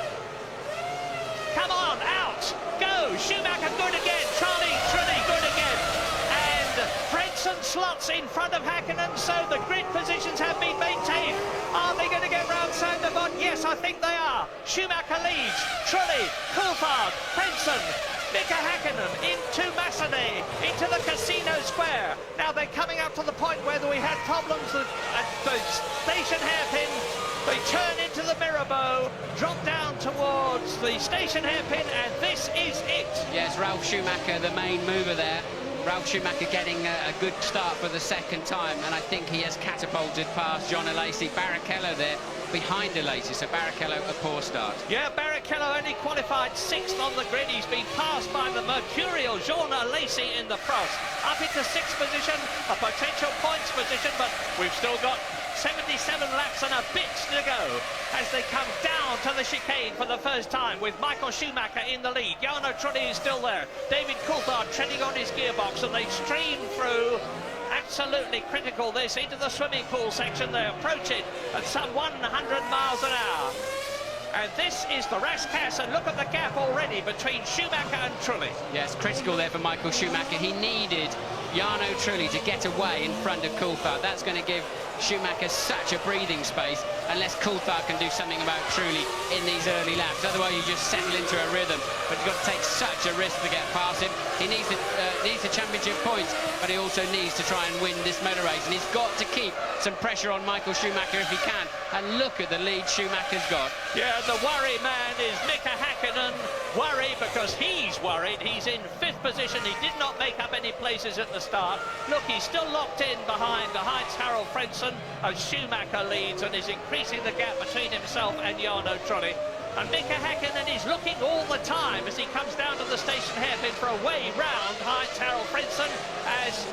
And if he does that too many times, he'll lose his nose cone, Murray, and then he'll be half a minute behind him when he stops to have that change, or worse still, lose a front wishbone. So Häkkinen there having a bit of a wild stab up the inside of Frentzen having nothing of it into the hairpin there, and it's so difficult. You've got to be so focused on your piece of road that staring in your mirrors through there, watching out for people trying to overtake you, is just not on the agenda. And Ralf Schumacher is in 6th position. Jenson Button, who started in the pit lane, is in 19th position. And there is Eddie Irvine in the Jaguar, who has been passed by his teammate Johnny Herbert. Johnny Herbert was 11th on the grid behind Irvine. He's now 10th in the race ahead of Eddie Irvine.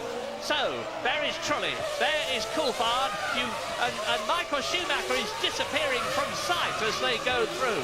But it's very, very close behind them. Michael Schumacher, as Häkkinen is looking again, and Frentzen coming up towards Sandervoort.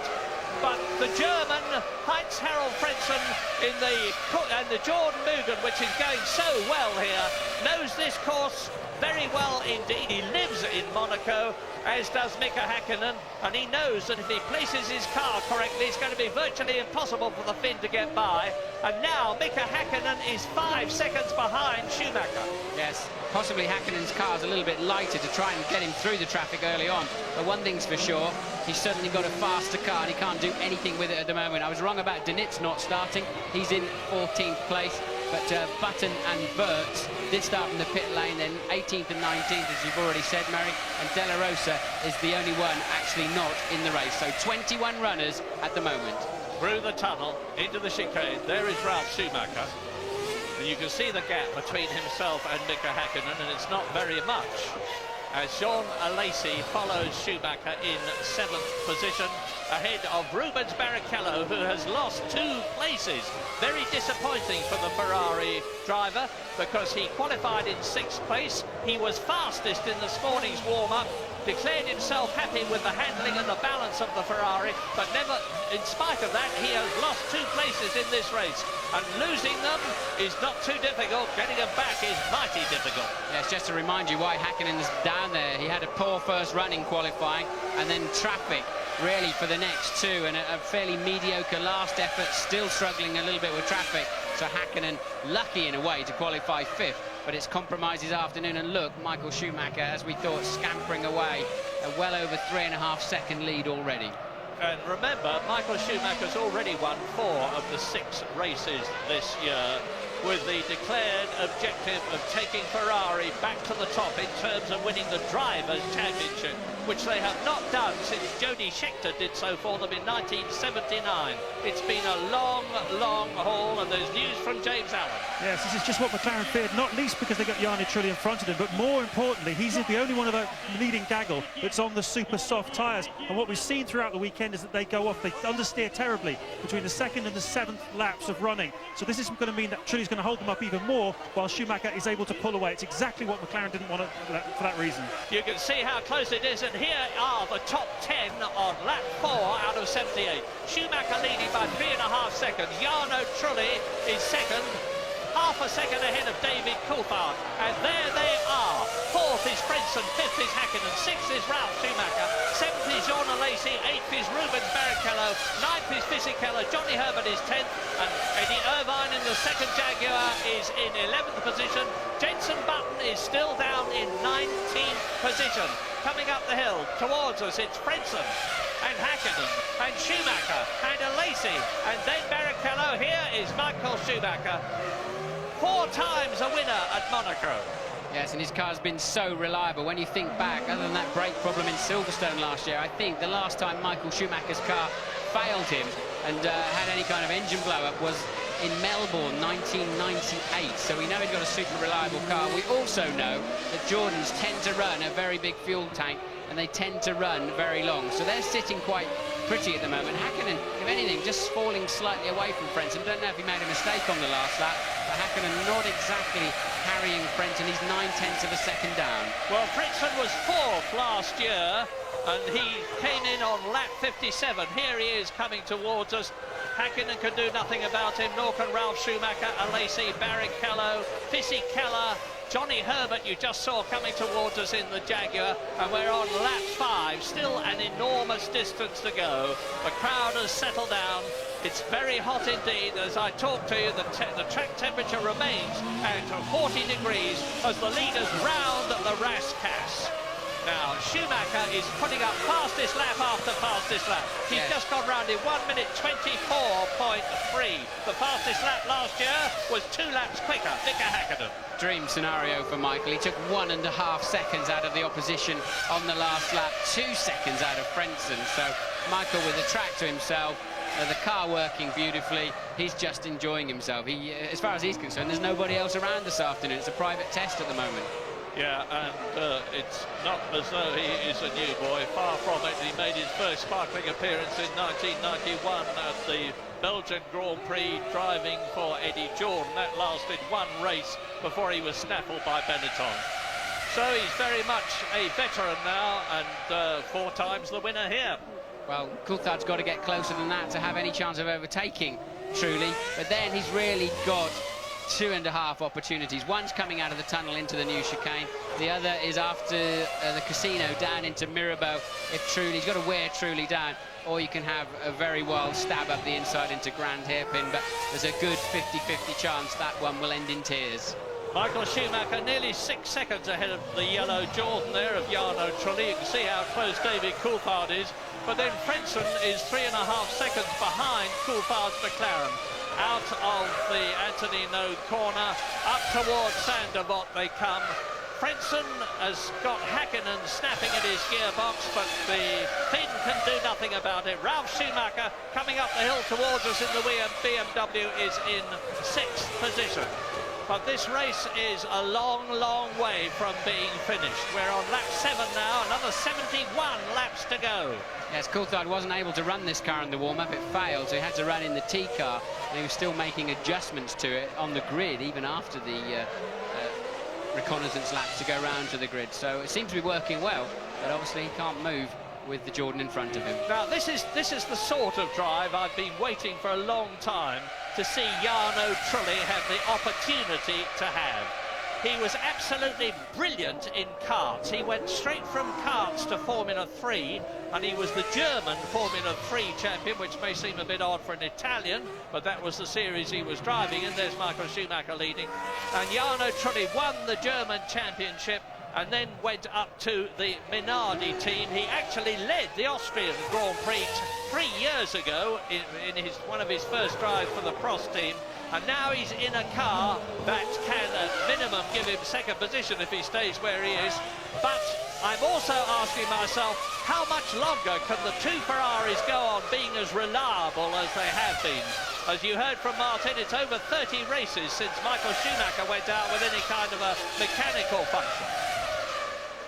Yes, now McLaren have to get their thinking caps on, because it's clear, whilst they've got faster cars than the Jordans at this stage of the race, they have not got enough extra speed to just breeze past them. So now what they're going to have to do is change their strategy and find a gap in the back markers. And this is assuming the Jordan drivers don't make a mistake, but they're both young, strong and very fit. So they're going to have to find a gap in the traffic where they can stop their man early, give him some free air, and see if they can leapfrog the Jordans that way. Because, as I said, unless Coulthard can pressurise truly into some kind of error, he's not got enough traction or straight line speed to simply breeze past. Which is the sort of thing that happened in the Ferrari team last year. They finished first and second last year. Michael Schumacher won in 1999. His teammate Eddie Irvine was second. And it was largely thanks to the fact that Ross Brawn, the Ferrari technical chief, changed Eddie Irvine's strategy during the race, and he was the only one of the top six who stopped twice, because he came in as late as lap 56, and as a result of that, and the fact that Mika Häkkinen had a problem at the Mirabeau and stopped and had to get back onto the track again, Eddie Irvine finished in second position. So there is the Jordan, followed by the McLaren, and that is Ralf Schumacher. So Frentzen and Häkkinen up the hill towards the Macedon. Yes, yet another new fastest lap of the race as Michael Schumacher extends his lead, as you saw, to 8.4 seconds after just 8 laps. That means he's going to be, if the McLarens can't spring it, means Michael's going to be, assuming he's on a one-stopper, which I'd be very surprised if he's not, then he's going to be cruising up behind this lot at some point later in the afternoon. Well, I worked it out earlier on that we could expect the leader, who I was expected to be Michael Schumacher, to lap the last man, who at the present moment is Nick Heidfeld, after about 21 laps. Now, we're on lap 8 at the present moment. There was roughly a 4-second gap between the fastest and the slowest in the warm-up, the half-hour warm-up this morning. And now you can see that Michael Schumacher is carving his way through the field. Just the one retirement so far, Pedro de la Rosa in the Arrows, who actually did not get away. You're on board with David Coulthard. You're running third in this Grand Prix this afternoon. And as you can see, all he's got is a face full of Jordan rear wing. And what would be so easy for Coulthard to do is, on a corner like he's just gone round, just to clump the barrier, just turn in a fraction too early while you're slightly unsighted, and it'll just spin you around and pendulum around, and it's so easy to do when you're focused on the car ahead of you. And this is a perfect indication of the fact that it is of paramount importance to qualify well at Monaco. If you qualify well and get a good start, you get the situation that we've got now, because the pole position man is leading. The man who was second on the grid is second. The man who was third on the grid is third. The man who was fourth on the grid, and it's him, Heinz-Harald Frentzen, is fourth, and Mika Häkkinen is fifth, as we ride with David Coulthard chasing Jarno Trulli into the Portier, where Senna went off in 1988, into the tunnel and through the tunnel, and they go through this tunnel and exit in at over 160, building up to 180 miles an hour, as Jos Verstappen exits the tunnel and goes across the chicane. Yes, I was just about to say, amazingly, from the middle of the pack, Jos Verstappen's just done the fastest time of anybody in the race through the midsection. Now I know why. He basically leapt across the chicane. He may or may not get penalised. The stewards will have a look and see if he got some kind of advantage, either made a place or retained a place by doing that, and I don't think Verstappen will have a problem on that one. No, I don't think so. He was 2 seconds ahead of Deniz in the Sauber, who is in 14th position. So lap 11, we're exactly 1/7 of the way through the Monaco Grand Prix. Schumacher's now leading by nearly 11 seconds with another fastest lap. Lap after lap, Michael Schumacher is extending his lead over Jarno Trulli. There is the Jordan, followed by David Coulthard's McLaren. Then there is a gap of 3 seconds before the Frentzen and Häkkinen battle arrives, followed by Ralf Schumacher, who is a second behind Häkkinen. Alesi is still 7th, Barrichello is still 8th, Fisichella 9th, Johnny Herbert is still ahead of Eddie Irvine, and Herbert is 10th. Yes, Michael Schumacher's done a new fastest lap for the last 6 laps of this motor race. we all need Coulthard to pass that Jordan, if only to give us a race this afternoon, because Michael's just going to be running and hiding. Well, this is a very, very long World Championship. This is race 7. There are 17 races in the championship. And remember what happened to Michael Schumacher at the British Grand Prix last year, when he had just lost the leadership of the World Championship to Mika Häkkinen. But at the present moment, Schumacher is running away with it. He's 18 points ahead of Mika Häkkinen, and Schumacher is on a possible 10 World Championship points at the moment. Häkkinen is on a possible 2 World Championship points at the moment.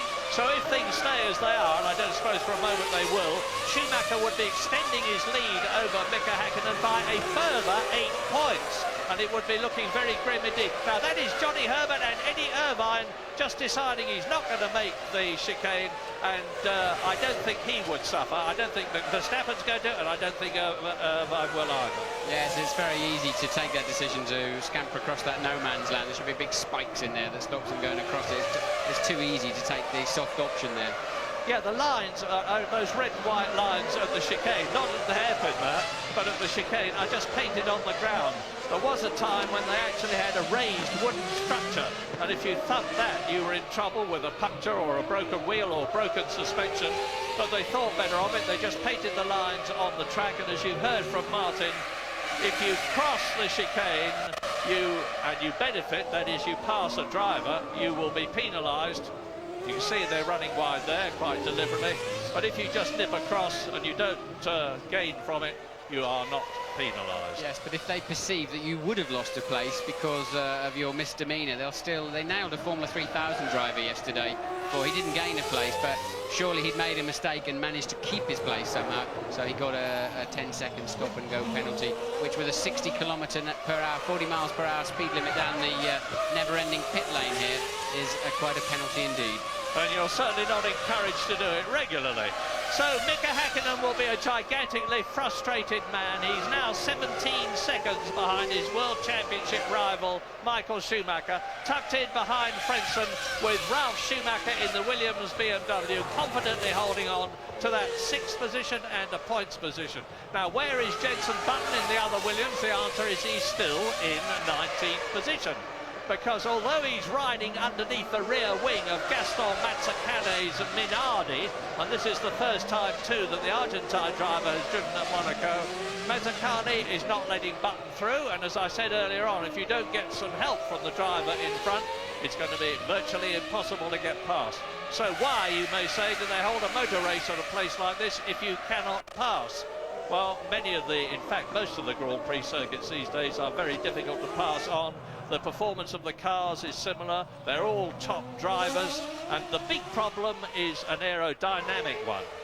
Yes, but you've got to have different styles of racetrack. You can't, I mean, in the ideal world of safety and all of that sort of thing, you'd end up with a long straight and all the spectators 500 metres away looking through binoculars. You've got to have different types of circuit, test the drivers. The qualifying here plays a much bigger part than at normal racetracks, but it's all part of a very special weekend, a very specific kind of racetrack, and it should be in the calendar, no doubt about that. Oh yes, absolutely. Magic. Now, we are not seeing much of Michael Schumacher because he is out on his own so much. He's 12 seconds ahead now. He's just done yet another fastest lap. He's streaking away with this race. His fastest lap, which he has just done, is 1 minute 23.6, which is 1.2 seconds, 1.4 seconds slower than Mika Häkkinen's fastest lap last year. As a matter of interest, Michael Schumacher has the lap record here. It's as long ago as 1994 in the Benetton, which is a 3.5-litre engine device, and they're 3 litres these days. And that was 1:21, so he's about 2.5 seconds slower than his own all-time lap record as Frentzen, Häkkinen, Schumacher go through the chicane on lap 14 out of 78. Yes, that was back in the days, though, Michael's fastest time when they had wide, uncut big slicks. boots. So, and around a circuit like this, it makes a tremendous amount of difference. So the swimming pool section, and Missy Keller is putting on a bit of a charge now.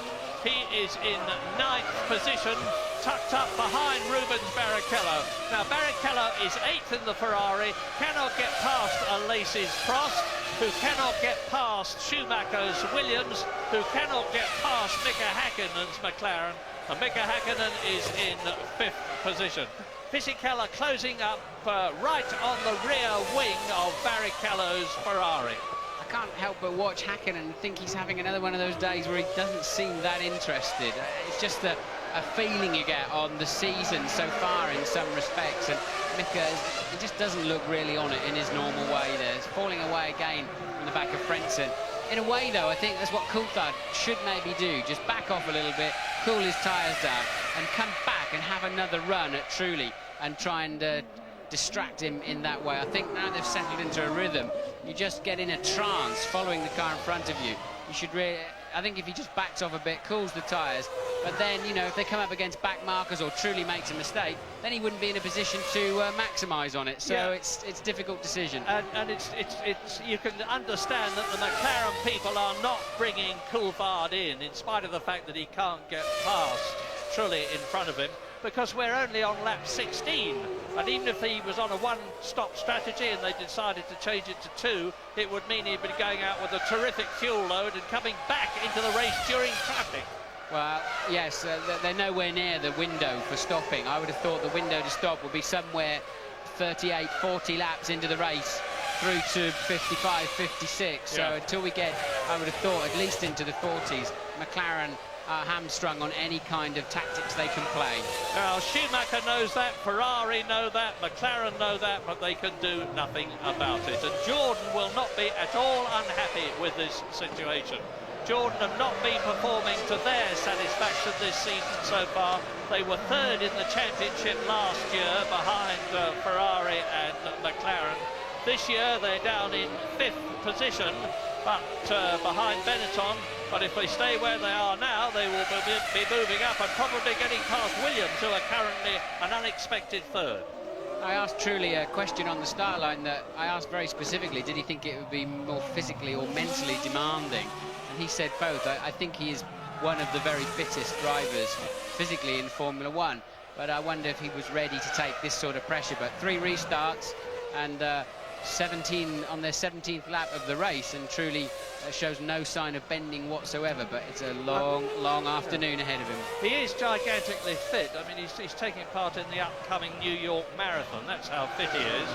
And he's also very fit mentally. I think we tend to lose sight of how long these drivers have all been racing in some kind of motorsport.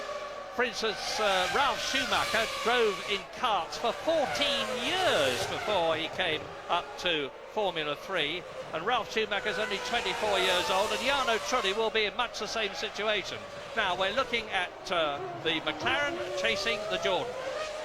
Yes, now Trulli is very slow at the moment. He was 1.6 seconds slower than Michael Schumacher on the last lap, and that's allowing the pack, look, to catch them at well over a second a lap. Now Coulthard's going to get a hurry-up call, because he's soon going to have Frentzen, Häkkinen and Ralf Schumacher on his tail, and it's because Trulli just does not appear to have the pace of the others at this stage of the race. With Michael Schumacher leading on lap 17 by 17 seconds. So he's been pulling away at the rate of a second a lap, and he's soon going to be in a situation where he can come in, stop, take on fuel and new tyres and get out still in the lead, which is a racing driver's dream of home. Michael Schumacher then 17 seconds ahead of Jarno Trulli, who's got David Coulthard right behind him. There he is, David Coulthard. Frentzen is now catching David Coulthard. There is the Jordan, and behind him is Mika Häkkinen. So things are closing up nicely, and Mika Häkkinen is putting on a tremendous charge in 5th position. He's really pressuring Heinz-Harald Frentzen. Here he is, there is Frentzen now. There is Mika Häkkinen. They're going round the Massenet. So Jordan leads McLaren, Jordan leads McLaren, Ferrari leads the race, and Ralf Schumacher is 6th. Yes, it looks like they've all sort of had a meeting and said, how can we make this as easy as possible for Ferrari to win this race? because it's just playing so much into Michael Schumacher's hands. He'll be grinning from ear to ear in the cockpit of the Ferrari at the moment. But as you've said before many times, Murray, anything can happen, and it often does. Yep, and into the pits comes the high wing Williams of Jenson Button from 21st position, so it looks as though he's going to be a retirement. He was 19th, and yeah, this is Button going out of the race. And that's a comparatively new experience for Jenson Button too. He failed to finish in Australia, and he failed to finish in Imola, and he's going to fail to finish from his first Monaco Grand Prix. What the problem was, I obviously don't know. So we now have 2 retirements on lap 19. The first, De La Rosa in the Arrows. The second, Jenson Button in the Williams. That leaves 20 drivers. Nobody has been lapped yet. Nick Heidfeld in the Prost is 20th and last of the runners at the present moment. And it is Trulli, Coulthard, Frentzen, Hakkinen. It's a great shame for Jenson Button. Now, there's a lot of speculation, which we've covered, of course, that Montoya coming back from America, taking his seat at Williams next year. And just when you need some sparkling runs, he's just not been lucky. I think he's shown a lot of skill, a lot of maturity around here, but it's not been a great weekend. The last thing he needed was a first lap incident and then a retirement before he could really show any kind of skill around this, the most demanding, one of the most demanding racetracks in the world. And you're absolutely right, Martin. Although it's happening very slowly, Coulthard is staying right behind Trulli, but Frentzen is catching Coulthard with Mika Hakkinen right behind him. So we're very soon, there is Frentzen, there is Mika Hakkinen, there is Ralf Schumacher, here is Jean Lacey in the chromium-plated helmet, and very soon we're going to... Oh, and out goes Alexander Wurz. Well, yet when things start to go wrong for you, they go wrong all the time. And we're going to get another indication here of how good the Monaco marshals are. They are absolutely terrific. Here is a replay of Alexander Wurz at Saint-Devote, losing control of the Benetton, going nose first into the barrier and feet first out of the race as he walks back. And Wurz was down in 17th position, so that lets Mazzacane up. Here is Mazzacane, followed by Marc Genet, now 19th. Nick Heidfeld in 20th position. You're looking at Jos Verstappen, followed by Pedro Diniz. They are 13th and 14th. And I'm just trying to work out, well, Nick Heidfeld is now 64 seconds behind Michael Schumacher, and he is lapping about 1.6 seconds a lap slower than the Ferrari. So in another 10 laps or so, which is about where I expected it to be, the Ferrari is going to be lapping or coming up to lap Heidfeld. Yes, well, you saw Trulli going into the new chicane down at the beginning of the harbour as Michael Schumacher was leaving the harbour around the Rascasse restaurant, heading in. He's just gone past our window down the pit straight, and the other guys are still around the swimming pool. So that's the kind of... We're about 4 or 5 laps, I would guess, at Michael having to start to lap people. And then shortly after that, we should see Trulli and Coulthard in the same sort of situation. That might be a chance for Coulthard and indeed for Hakkinen to do something about the Jordans in front of them if they've got the speed. Remember that in the last Grand Prix we had the European Grand Prix at the Nürburgring. Mika Hakkinen made that absolutely incredible start from 3rd position and went straight between his teammate David Coulthard in pole position and Michael Schumacher, who was second on the grid, to take the lead, although Michael Schumacher won the race. Well, here Mika Hakkinen started well down the field by his standards, because he was only 5th on the grid. He wasn't able to do anything about it at the start, and in 5th is where he still is. An increasing margin behind Michael Schumacher, now nearly 25 seconds, with Schumacher continuing to lap at least half a second faster. He's now 21 seconds ahead of Jarno Trulli, who is going well, and he needs to go well because David Coulthard is still right behind him. Hakkinen is still pressuring Frentzen. Ralf Schumacher is still hanging on there. And we're going to be waiting and waiting to see when they first come in for pit stops. We're talking about Trulli in a marathon. Well, they're certainly in a marathon this afternoon. We're only just over quarter distance of the race, so tough afternoon and a long, long way to go. But it's pretty much stalemate at the moment, isn't it? Yeah, I've said this before, I'll say it again, 800 horsepower, these cars. The drivers have got to be, this is Jos Verstappen, followed by Pedro Diniz, followed by Jacques Villeneuve, followed by Zonta. There is Mazzacane and Genet in the two Minardis, and Pedro Diniz leading that lot is in 14th position. I was saying, these drivers are superlatively fit, and there is absolutely, you'll know better than I do, Martin, heaven knows, but there is absolutely no respite at all at Monaco. I think they're a bunch of wussies. We used to change gear 2,700 times around here with a stick and have blood pouring out of your hand at the end of the race. So it's made pretty easy for them in that respect, but for sure the pace is very hot.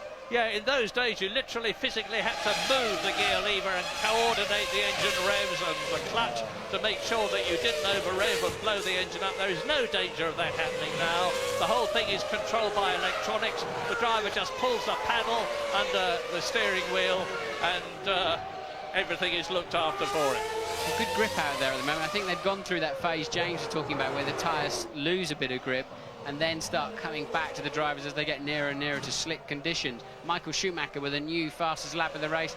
There is the Minardi. Genet, Mark Genet. Yeah, sensibly. If he can just let it freewheel a little bit further, he'll be well out of the racetrack there, and the marshals can quite easily recover that car through the gap in the barrier there, so it'll be covered under yellows. No safety car, no pace car needed there.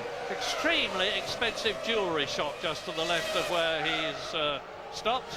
I suppose that'll interest him very much. David Coulthard plunging down and having a look to the side of Jarno Trulli-Jordan, who calmly moves across to the right and puts any idea of David Coulthard that he might let through, which he wouldn't have done, out of his mind. And you can see that Ralf Schumacher is now in the Williams BMW 6th position, right on the tail of Mika Häkkinen's McLaren in 5th place. Here is race leader Michael Schumacher, and in the all-red look now, red Ferrari, red helmet.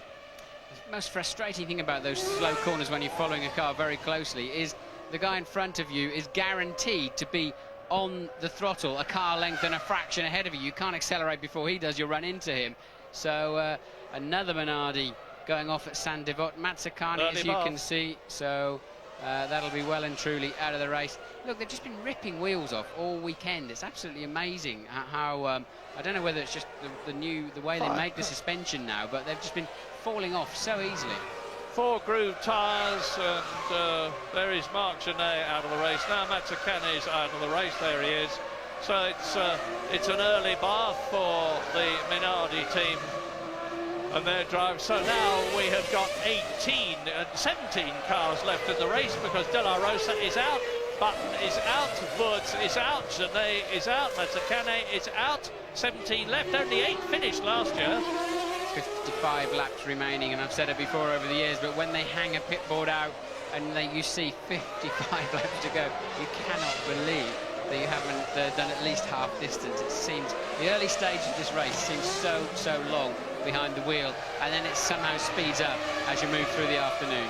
There's 4 seconds covering 2nd to 6th at the present moment, 23 seconds 1st to 2nd. That is a mark of the skill of Michael Schumacher. I've always said that if he gets into a car that is the equal of the McLaren, which he hasn't had in the past, heaven help us, because he'll be on his way, which is... And James Allen has got news from Ferrari. Yes, it's amazing. I'm actually up on the timing wall here at Ferrari at Monaco. I don't stand in the garages. I come with the team up onto the wall, and I'm leaning pretty much just behind Ross Brawn's shoulder. And he said very, very little to Michael throughout this race. It really is something of a walk in the park for the German. He's now approaching the area where he's got the 26 seconds that he needs in order to make a stop and be able to rejoin ahead of the second-place man. That's all he needs, with a stationary time presumed of about 8 seconds. I reckon he's going to come in sometime between that 40 and 45, and when he does, it's the same refuelling team that we had at the last race at the Nürburgring. Nigel Stepney, the chief mechanic, is back here, but he's not taking part in the pit stops. Yeah, I had a word with Nigel Stepney, the English chief mechanic of Ferrari, who took on the responsibility of handling the nozzle end of the fuel rig, a very demanding job.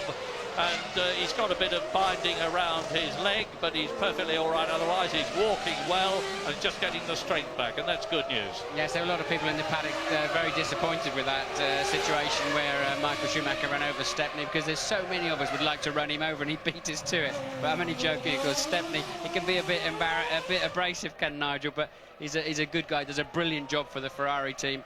But I know they've got a few people to fill in for him, and it's really nice to see him back at the races. So Michael Schumacher is on his 26th lap, 49 laps left if my mental arithmetic is correct, and he's continuing to stride away with this race. It's not so much a question of who wins, provided Michael Schumacher keeps going to his 5th victory at Monaco to match that of the great Graham Hill, as who's going to be second, because things could very well change, because we're getting to a situation now with Jarno Trulli, Coulthard, Frentzen, Häkkinen, Schumacher and Alesi, with only about 4 seconds between them on the track. And things are going to depend on the skill and the speed and the dexterity of their pit crews. When they come in with very hot engines, stop, up go the cars, and David Coulthard and, Mika Häkkinen having a look at Heinz Harald Frentzen will have nothing of it. So there are the 4th, 5th and 6th men together, and Rubens Barrichello still down in that 8th place. He can't do anything about Jean Alesi. This race is going to depend in the end analysis on how good the pit crews are. I have no doubt about that at all. With 17 of the 22 starters left, that is Ralf Schumacher, and here is Frentzen, Häkkinen, Schumacher, Alesi, Barrichello in 8th position, Fisichella in 9th position. Look back, you just missed Jenny Irvine, who is still in 10th position. I say still, somehow or other, unseen by us, he's got ahead of Johnny Herbert. Yes, Frentzen's made a slip going through Casino Square. We haven't seen it. It showed up on the computer. He's a half a second down on the first sector of this lap. So Frentzen the first to show any signs of slight cracking, but it wasn't enough of a mistake to let Häkkinen through. But Häkkinen certainly having a good look as he went into Mirabeau, wasn't it? I don't know if we'll get a replay. I don't know if the Monegasque director here will give us a replay of that, but certainly something happened to Frentzen up in Casino. Well, we're looking now at Jacques Villeneuve in the Honda-powered BAR. He is in 15th position, pursued by his teammate Ricardo Zonta, racing at Monaco for the first time, and back again. Now, Zonta is last but one, and there you've just seen him exiting the pool, and here is Schumacher entering and now leaving it, so the gap between the first and the last on the track is getting smaller and smaller. Michael Schumacher is going to have a traffic problem soon. Are the Ferrari people going to bring him in? Well, it's lap 27 now. The earliest I would have expected him is round about lap 35, so we're going to be seeing Schumacher deal with traffic, which could give the others the opportunity to close up. Yeah, they've got to get through too, but I think Michael's as good as any of them through the traffic, and they certainly won't be bringing him in early. There's absolutely no need. He's 26.2 seconds in the lead, but no need to change his strategy. That's absolutely for sure. And as I was saying earlier on, getting that pole position is so important here. Schumacher got it. He got a superb start. He's had a clear track. Everybody else is fighting each other behind him. And and Heinz Harald Frentzen is looking a bit ragged there, or was, as he came round Sainte-Devote, because Mika Häkkinen is pushing extremely hard. Yeah, Frentzen there, he must be starting to lose the rear tyres. Maybe they're going over pressure a little bit, or certainly can be going off. The rubber compound breaking down a bit, but he's now surely struggling as Johnny Herbert is in for what must be an unscheduled stop. The mechanics are not ready, and he's not on his mark, so I would imagine Johnny's got some other kind of problem than needing a new set of tyres. I thought, and I'm going to be very careful what I say, I thought I saw a puff of smoke from the back of Herbert's car when we were looking at it earlier on, which might have been a leaking oil pipe or something more serious. But they seem to be changing the wheels and getting him out again. But anyway, he slipped right back to the rear of the field. Yes, Barrichello and Fisichella now beginning to home in on the back of Alesi. Rubens quickest in the warm-up this morning, as I said. I think he's going to be a bit disappointed that he's not really shown. He's got clear air in front of him, but he's lapping a second elapsed slower than Michael Schumacher in the sister car. So Barrichello not having a storming race. Yeah, I think Frentzen is the man with the biggest problem at the moment. He's nearly 4 seconds behind Coulthard, who is third, as Johnny Herbert exits the pitch to rejoin the race. So obviously there was not an engine problem, I hasten to say.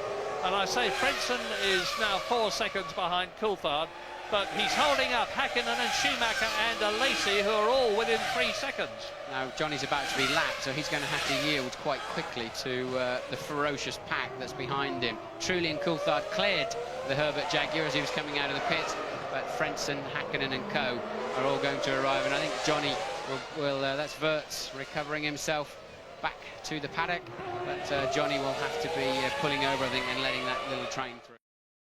Into the tunnel, the leader out of it and into the Rascasse, coming through to complete his 29th lap out of 78 as Jarno Trulli, David Coulthard, Jordan and McLaren, second and third, come towards the Tabac. Now Frentzen fourth, Hakkinen fifth, Schumacher sixth, Lacey seventh, Barrichello eighth, Fisichella ninth.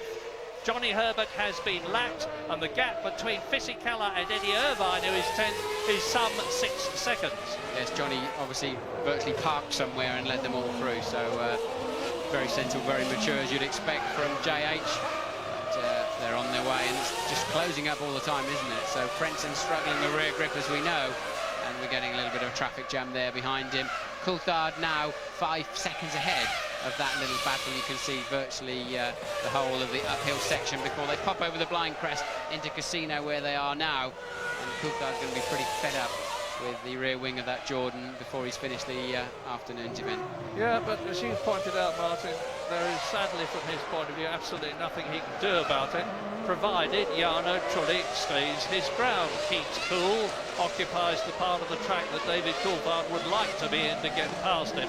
It's the battle behind Frentzen with Hakkinen, Schumacher and Lacey that is interesting me most. We're looking at it now, and you can see that the Williams team have opted, like the rest of them, for the maximum downforce at this circuit. Downforce is everything. You've got to have grip and traction here, but Williams have gone for it a unique way by putting that high wing, and Fisichella has a look at Rubens Barrichello and fails to scramble through on the exit from the tunnel into the chicane. But nothing ventured, nothing gained. Can you imagine being an Italian driver watching a Ferrari loom up on your nose as you're about to barge him out of the race? But the Prost going down the escape route. Is that a Lacey or is that Heidfeld? No, I think it's a Lacey. In which case he's lost. There was some sort of kerfuffle between Lacey, Barrichello and Fisichella there, although Lacey was a second or so ahead of the Ferrari. But it looks to me, yes, Rubens Barrichello is ahead of Jean Lacey. He's up into 7th position. He's got 4 seconds between himself and Ralf Schumacher. And we'll soon see whether the Ferrari can make up that ground. Making up is one thing, getting past is quite another. And Mika Hakkinen is again pushing.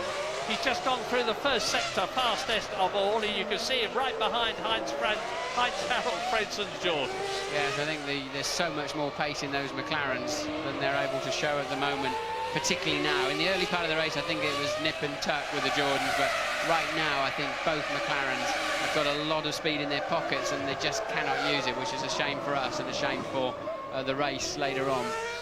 Michael Schumacher now a new fastest lap, a 1:22.948. His lead is 28 seconds plus whatever these guys do, and that's Sauber with a bent left rear. That's obviously Diniz out of the race, and that's a tricky position to recover that car from. He's obviously hit the Saint-Devote barrier. That's effectively on the racing line. I don't think there's a crane that'll reach that far, is there, Murray? He's putting a strap. No, I don't. I was just going to say the same thing, Martin.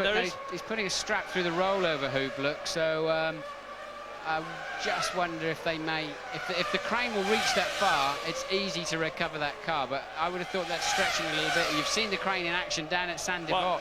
many times, and the double wave yellows there, meaning marshals on track. I'm wondering whether they're going to bring the safety car out, because that's a very dangerous place. I don't think there's a crane that will reach it. There is a crane at Saint-Devote, and you can see how dangerous it is for the marshals, because they come round Saint-Devote at about 70 miles an hour. I'd rather them than me. They've got to wheel that car backwards down the hill into the range of that crane, I would guess. Well, it hasn't made any changes to the people at the front. Safety car standing by, it says on the computer here. Safety car standing by, which means just about nothing, really, except they're obviously considering. They'll see.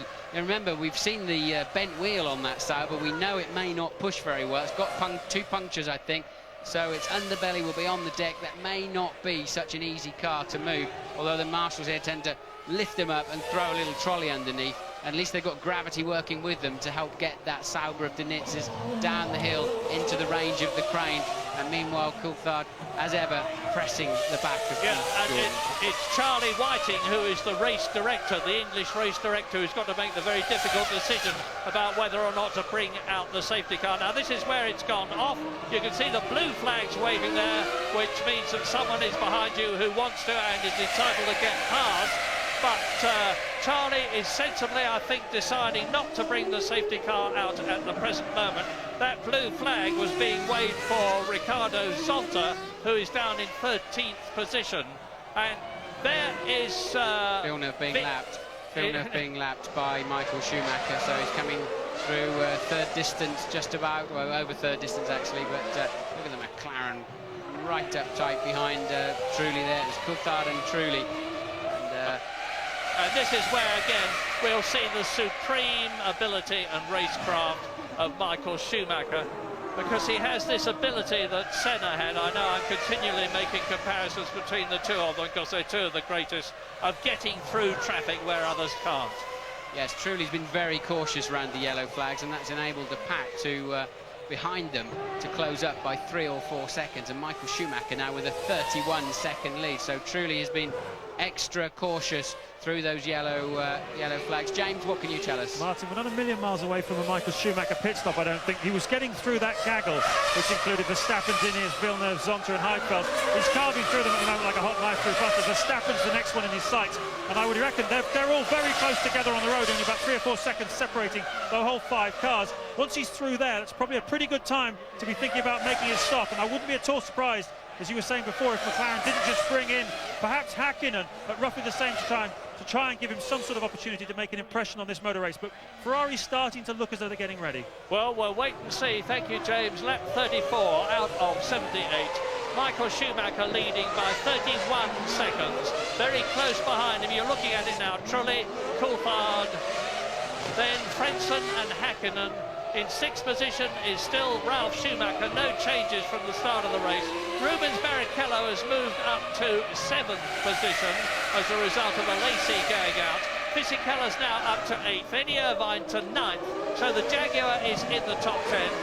Michael Schumacher is not slowing at all. He's made yet another fastest lap. Just 0.6 of a second off Mika Häkkinen's fastest lap time last year, a time of 1 minute 22.8. And as I said earlier on, I think he's now in a strong enough position to come in and make that stop and still get out in the lead, having taken on more fuel and fresh tyres and wheels. As we look at Johnny Herbert in the Jaguar, he's down in 15th position. He's been lapped. So have Jacques Villeneuve, who's 12th, Ricardo Zonta, who is 13th, Nick Heidfeld, who is in 14th position. And 15 are left out of the 22 who started, and there are going to be more retirements yet from this race, I forecast. Because Michael Schumacher, that you look at now, has just lapped Jos Verstappen in the arrows behind him, who is in 11th position.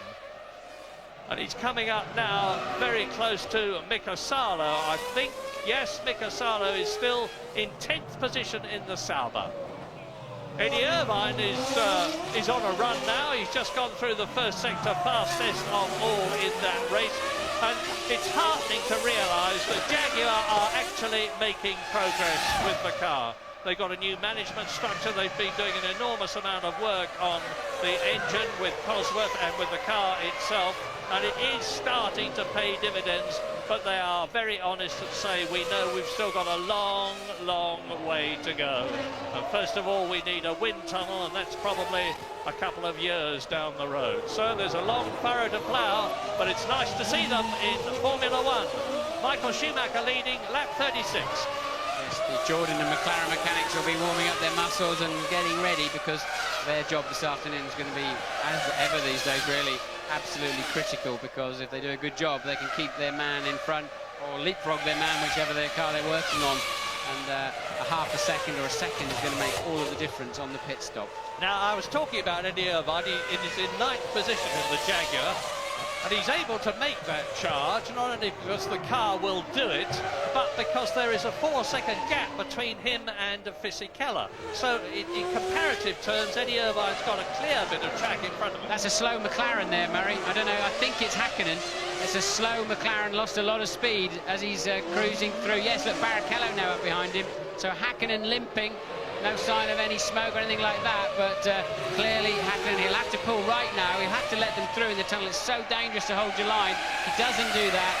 And Fisichella is going to have a face full of McLaren, but Mika staying on the inside there, and clearly some kind of major problem for Mika Hakkinen, who was running in 5th position. Well, Mika Hakkinen won this race in '98, and he was 2nd last year, but I can remember a lot of very unhappy Monacos for him, and it looks as though this is going to be another one.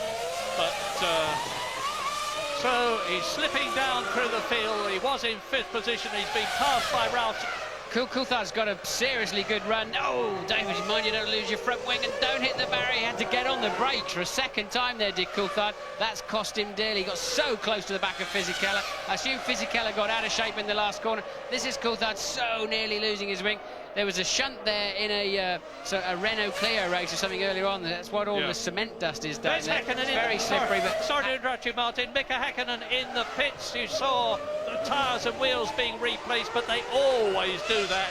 And I'm sure he didn't come in for that reason. And there's a Jordan into slowing as well. Now, which one is it? Is it Jarno Trulli or is it Heinz-Harald Frentzen? Trulli, it's Trulli. It's Jarno Trulli. So this race is now on lap 37, really coming alight. Michael Schumacher out on his own, but it looks as though with Mika Hakkinen possibly out of the race, Ron Dennis in the earphones on the left is looking very concerned as he leans over the car. And there is Jarno Trulli running wide, and you see Ralf Schumacher in the Williams passing him. So Frentzen's passed him, David Coulthard's passed him. It must mean that David Coulthard in the McLaren is up into 2nd place, that Frentzen is up into 3rd place, that Ralf Schumacher is up into 4th position, that Rubens Barrichello is not just in the points, but he's in 5th position, and that Fisichella is in 6th place. Hakkinen is leaving the pits, so whatever they were fiddling around with under the cover of the car, in the footwell, they've managed to, well, maybe. Oh, and that's Schumacher in the barrier. That was Schumacher. I thought I could hear something funny from Hakkinen's car.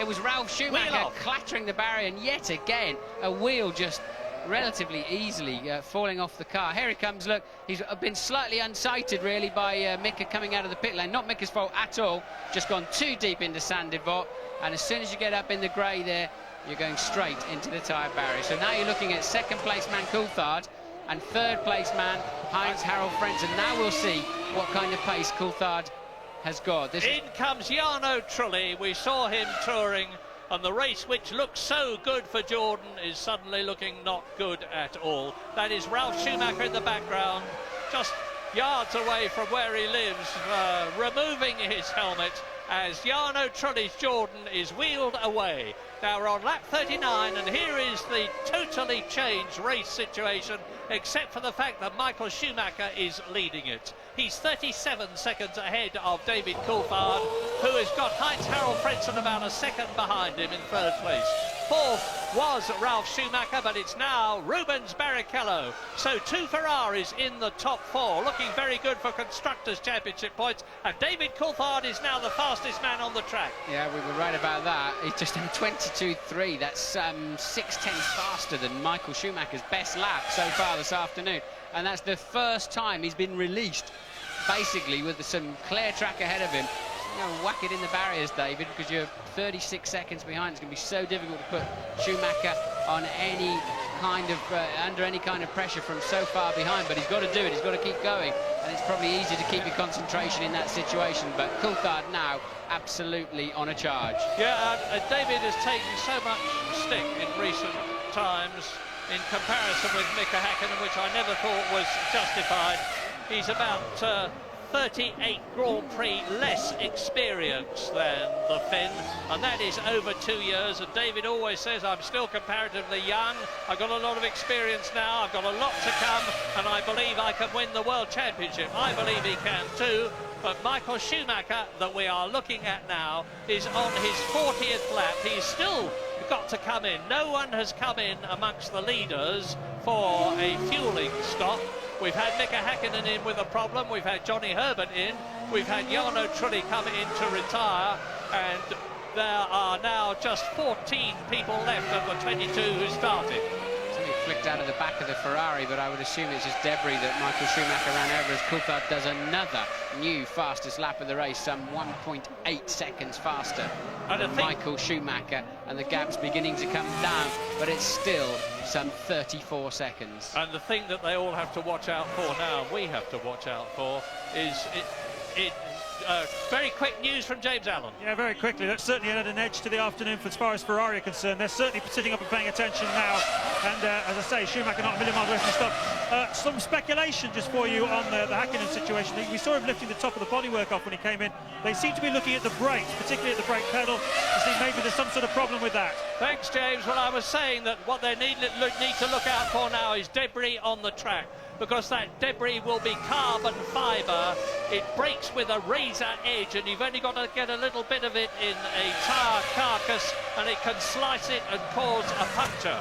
So Michael Schumacher leading. There is David Coulthard, who's reduced the gap to 34 seconds. He's lapping now a second faster than Michael Schumacher, who has got this enormous cushion of 30 seconds.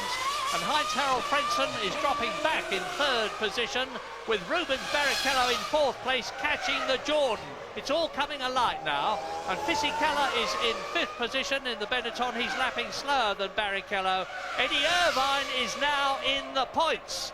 I say that again, Eddie Irvine's Jaguar is in the points. His teammate Johnny Herbert is down in 13th position, having been lapped. And I know everybody in Britain and in many places all around the world who are Jaguar enthusiasts want to see the Leaping Cat do as well in Formula One as it did in World Sports Car Racing, and we'll be hoping that Eddie Irvine can stay there to get a first World Championship point for Jordan, and the first for himself this year. Don't be confused by Häkkinen there, back in more or less the pack he was running in. He's now a lap down after that lengthy stop. So Häkkinen, more or less, as I say, rejoining in his original position, but one lap down. Yeah, and going extremely quickly. There's obviously nothing wrong mechanically with the car at the moment that affects his performance, because he's just gone through the first sector of the lap faster than anyone has been in the race. And Ralf Schumacher, whose face we saw contorted with pain when he took his helmet off, seems to have hurt his leg. He was limping as he went over the wall there, and when he subsequently took his helmet off, I could see that he was grimacing in pain. Yes, what that's going to be, he's calling the marshals over. Look, so I've got a problem here. What's that going to be is a piece of wishbone's come into the monocoque, burst through the monocoque as the car hit the wall, and has pierced at least pierced the skin on his leg. Obviously hasn't broken his bone, otherwise he wouldn't be leaping over the barrier. And that despondent face you saw was of the most experienced Grand Prix driver currently of them all, Jean Alesi, who loves Monaco, who adores the challenges that it gives a driver and responds to them so well, and was in 7th position, but is now one of the 7 retirements. New fastest lap of the race for Mika Häkkinen, now running in clear air, but he's too far adrift to do anything with it. He may still get some points. It's that kind of afternoon. And Michael Schumacher has had to seriously pick up his pace. Now he's got the news that Coulthard's been released, and off he goes. That's Irvine in for it's Herbert, sorry, it's Herbert in for his second stop of the afternoon, and he looks like he's still got problems, doesn't he? He's a very, very slow stop again there, 9.4. Actually, not too bad there for Johnny. See the light flashing The rear light has to flash and the fuel filler cap has to stay up with the electronics to indicate that they are not organised in such a way that they can give you traction control.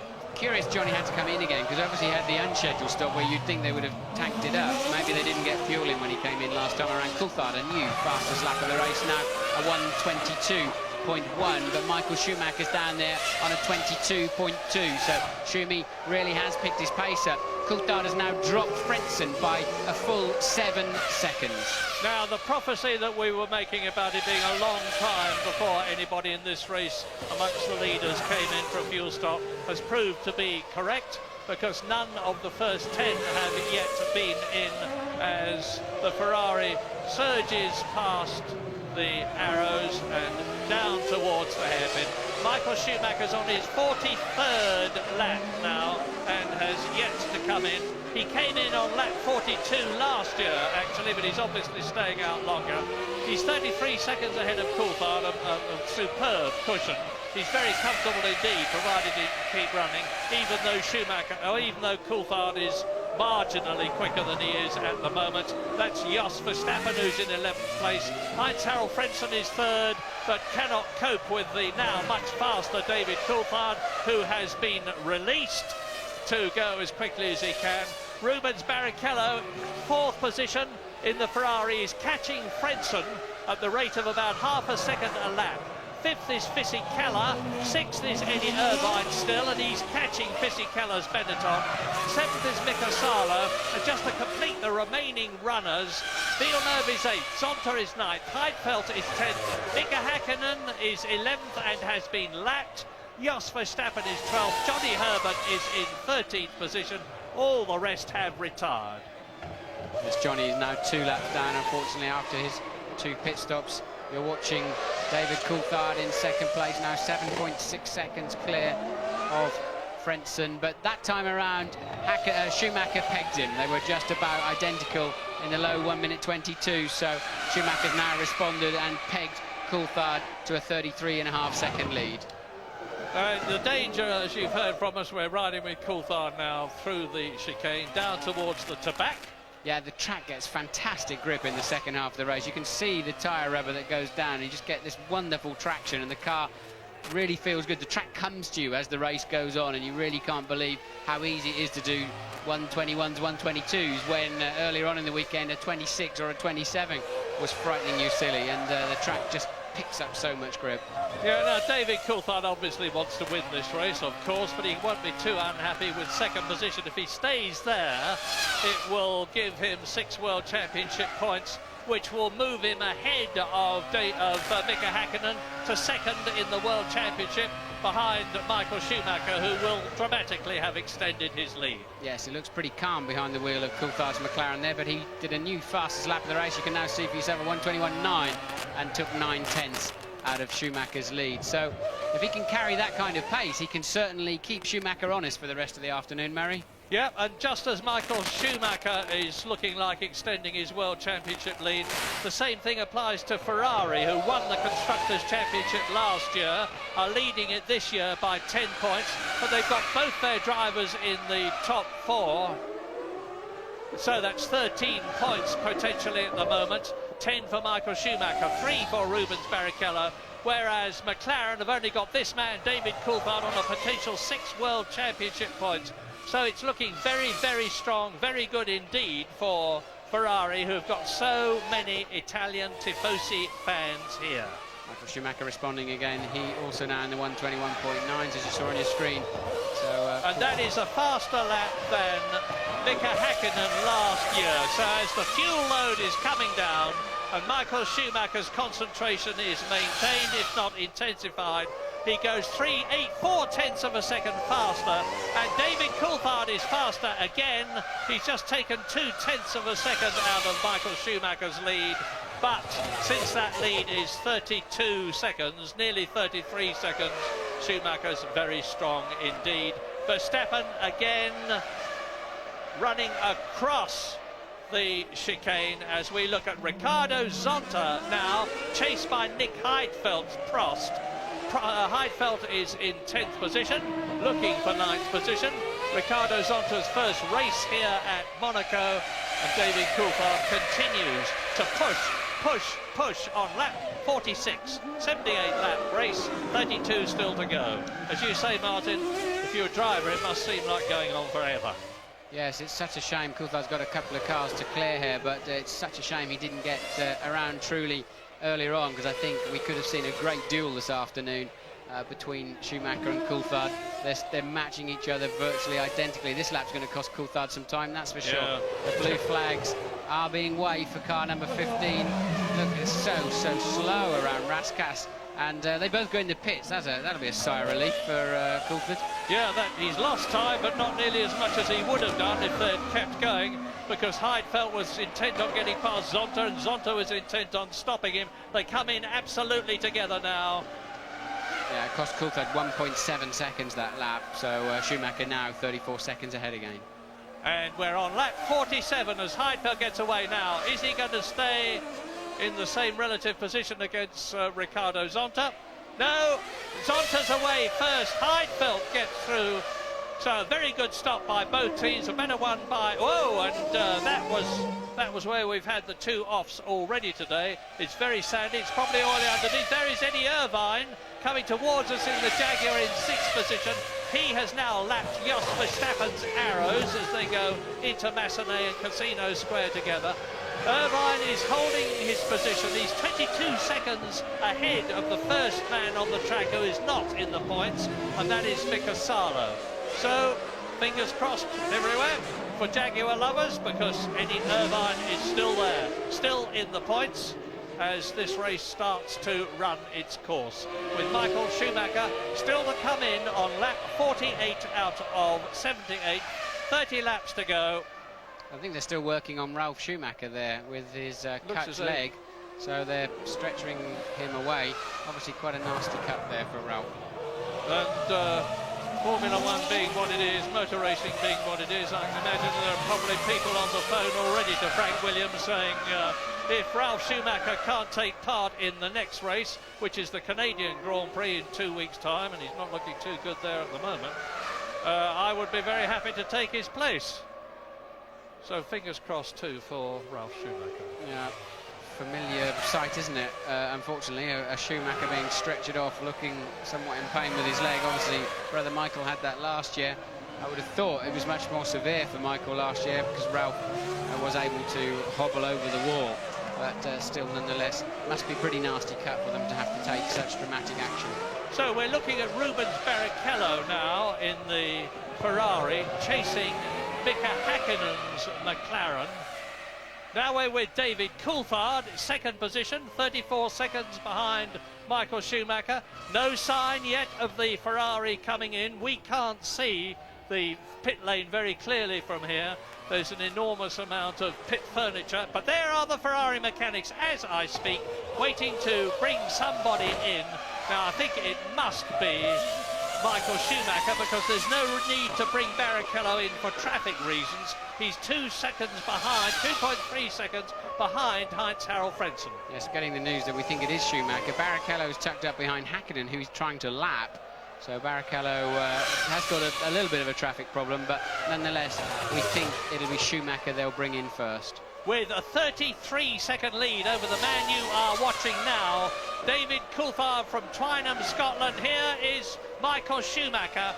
He's in the swimming pool section, in past the diver statue, round the left-hander, keeps bearing left, brakes hard on for the Raskas, which is about a 30-mile-an-hour corner. The mechanics are ready, the Ferrari mechanics are ready. Are you there, James? No, he's not. James? Yeah, I'm here, Murray, and there's some scrub tyres going on for Michael Schumacher, and 52 kilos of fuel. Should take about 8.5 seconds stationary time in total.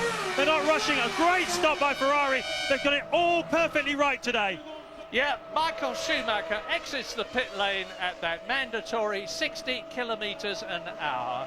He's got the new style pit lane speed limiter working, and David Coulthard has not come through as I predicted. There is David Coulthard coming round into the so-called start and finish straight, which is actually a curve. And he's still in second place, but Michael Schumacher has retained his lead from some 33 seconds to some 11 seconds. So he's lost about 22 seconds as a result of coming in, slowing, stationary for just 7.7 seconds as they put in the fuel. And he's got new tyres on now, and his concentration will not be affected. He can see a 5th Monaco Grand Prix victory in sight now, provided he just keeps going, because David Coulthard has still got to stop. He is 13, 14 seconds ahead of Frentzen, who's got Barrichello right behind him, and in the barrier there, I can't see whether it's Zonta or Villeneuve. It's Zonta. Ricardo Zonta has gone off at the same place as the others. It's obviously very slippery there. He's gone into the barrier on the left at Saint-Devote. There he is away from the car, passing the broken Minardi. Well, he was in 10th position, so there are only 12 runners left now, with some 28 laps still to go. Now, last year, I've said it, but I'll repeat it, that only 8 cars finished. Retirements that we've had in order of retirement. De La Rosa really didn't start the race. There is Zonta's car being craned away. I used to hate driving underneath that. You're putting so much faith in somebody else. Having tied that car up properly, and so often on a street circuit you drive underneath a craned car. Louise, what can you tell us? Well, the driver's taking quite some time to make their way across the system of walkways and bridges back to the paddock, but Jenson Button is finally back here. Jenson looked like some kind of mechanical problem with the car. Yeah, we had I'm not quite sure what the problem is exactly. They're looking into it, but the last 4 laps I had a few problems with acceleration. When I went on the accelerator, the engine just died, so or something just died, so we're not sure what the problem is, but it's the end of my race. Bit of a frustrating day all round, really.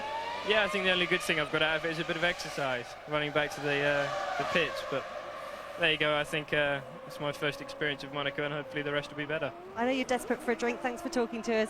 Thank you. As Eddie Irvine exits the pit lane, he came in 6th position, and Mika Salo has just gone through as I speak.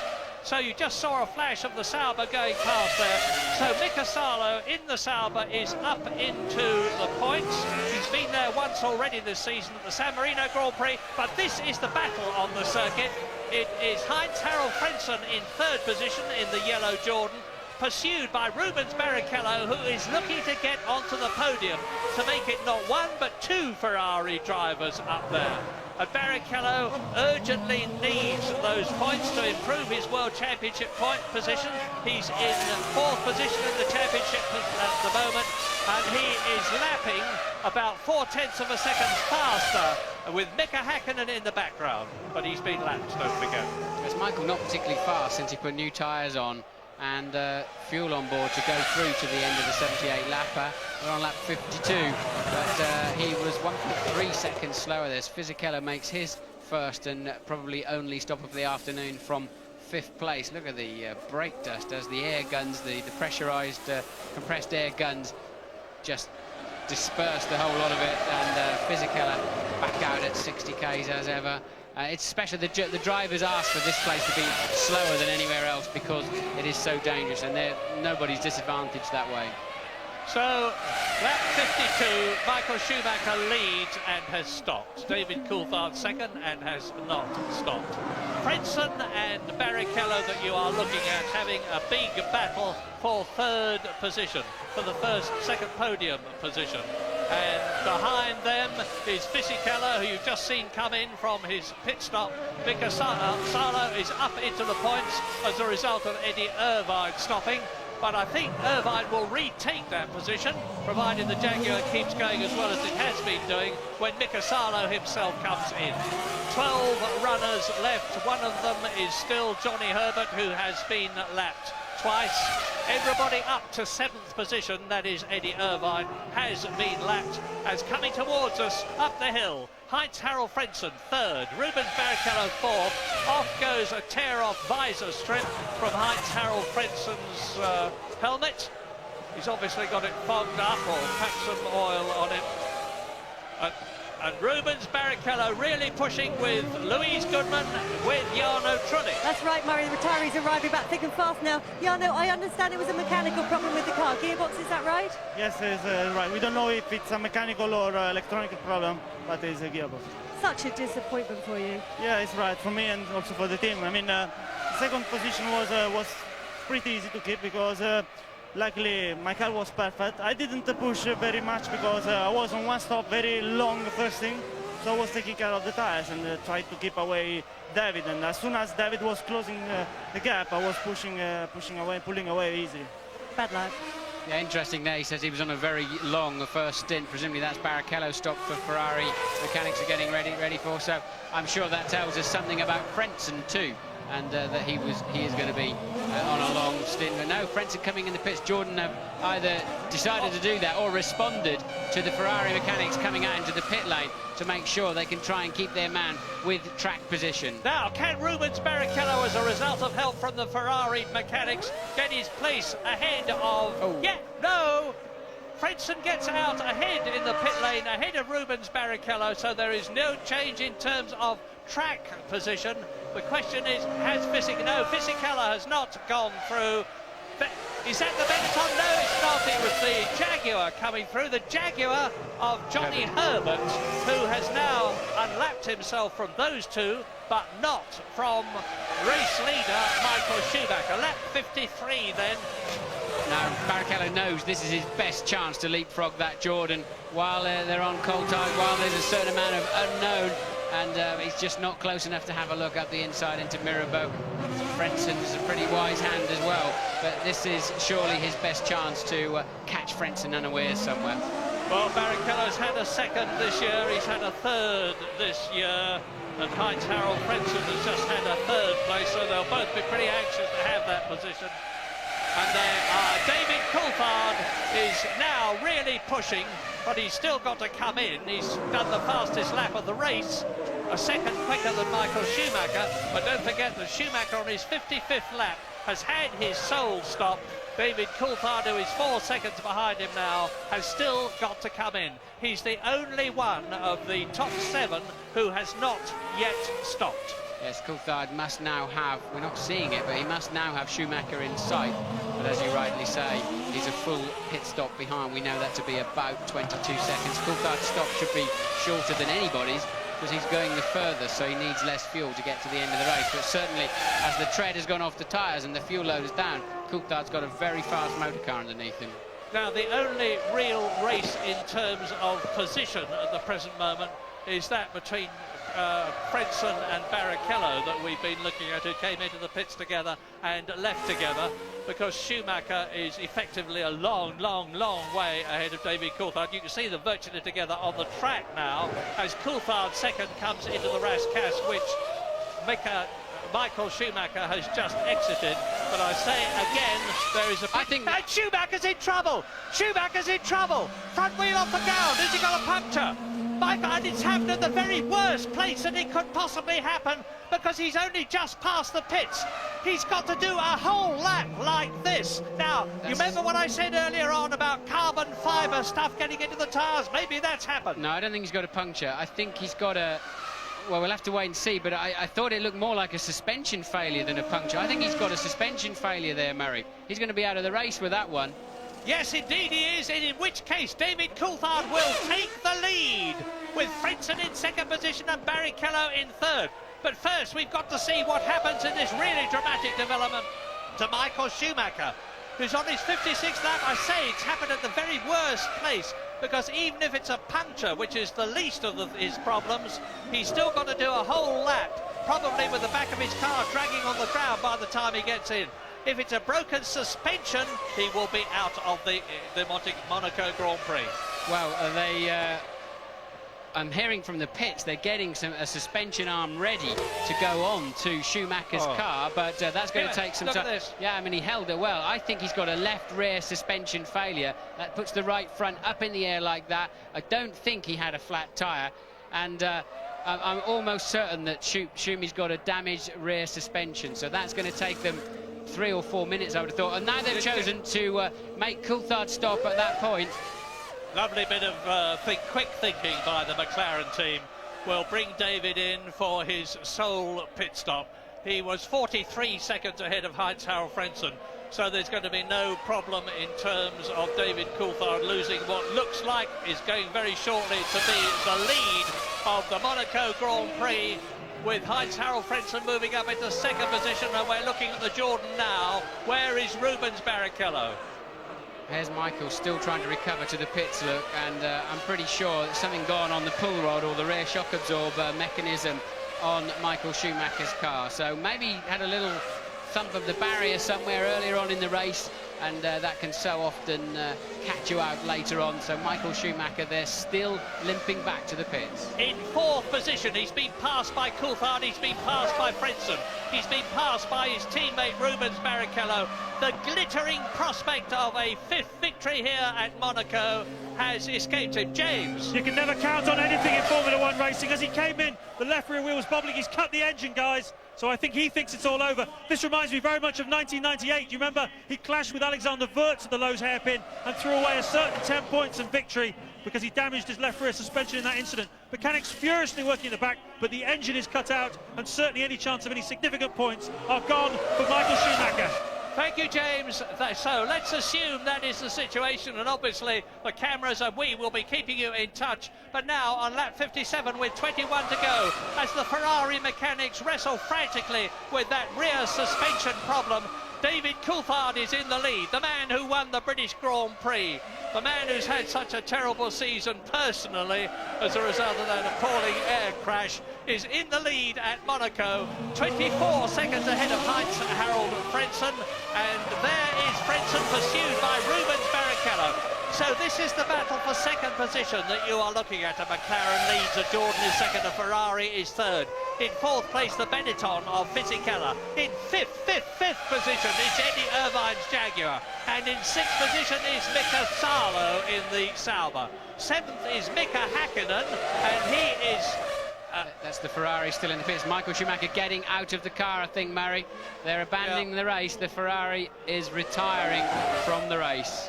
Well, bitter gall for Michael Schumacher after having driven such a brilliant Monaco. Firstly, to take pole position. Secondly, to retain the lead at the first corner on the third attempt at starting the race after two aborted starts. Is out of the Monaco Grand Prix. His 10 World Championship points possibility has disappeared.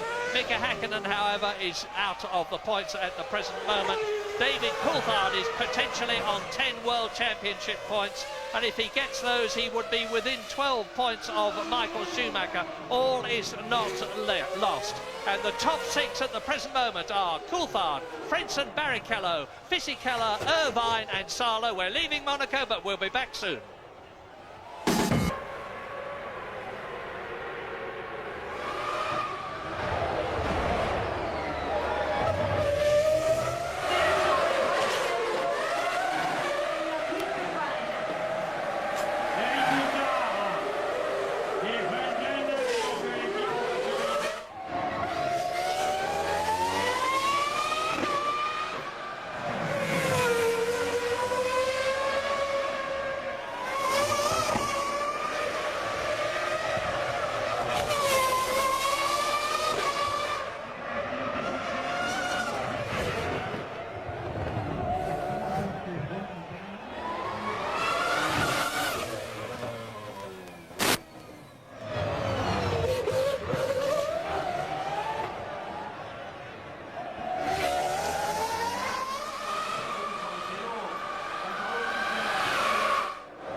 Enfin, on voit les écarts se réduire un tout petit peu entre le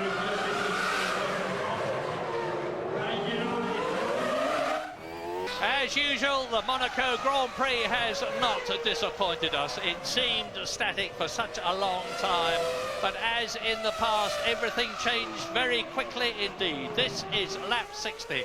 You're looking at the battle between Heinz-Harald Frentzen in the yellow Jordan and Rubens Barrichello, or you were, in the scarlet Ferrari for second place.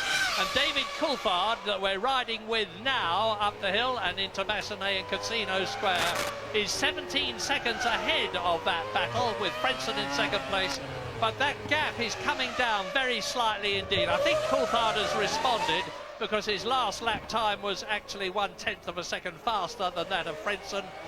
Fisichella is in fourth place, so it's McLaren, Jordan, Ferrari, Benetton. Eddie Irvine in the Jaguar is still looking good for a points position. He's in fifth place, 18 seconds ahead of Mika Salo Sauber. That's Coulthard getting very close to the wall there as he came out of Portier and then out braking himself into the chicane. So Coulthard still pushing. James, what can you tell us? Well, it's certainly holding up at the front. Michael Schumacher reasonably philosophical from the look of the way he was when he took his helmet off.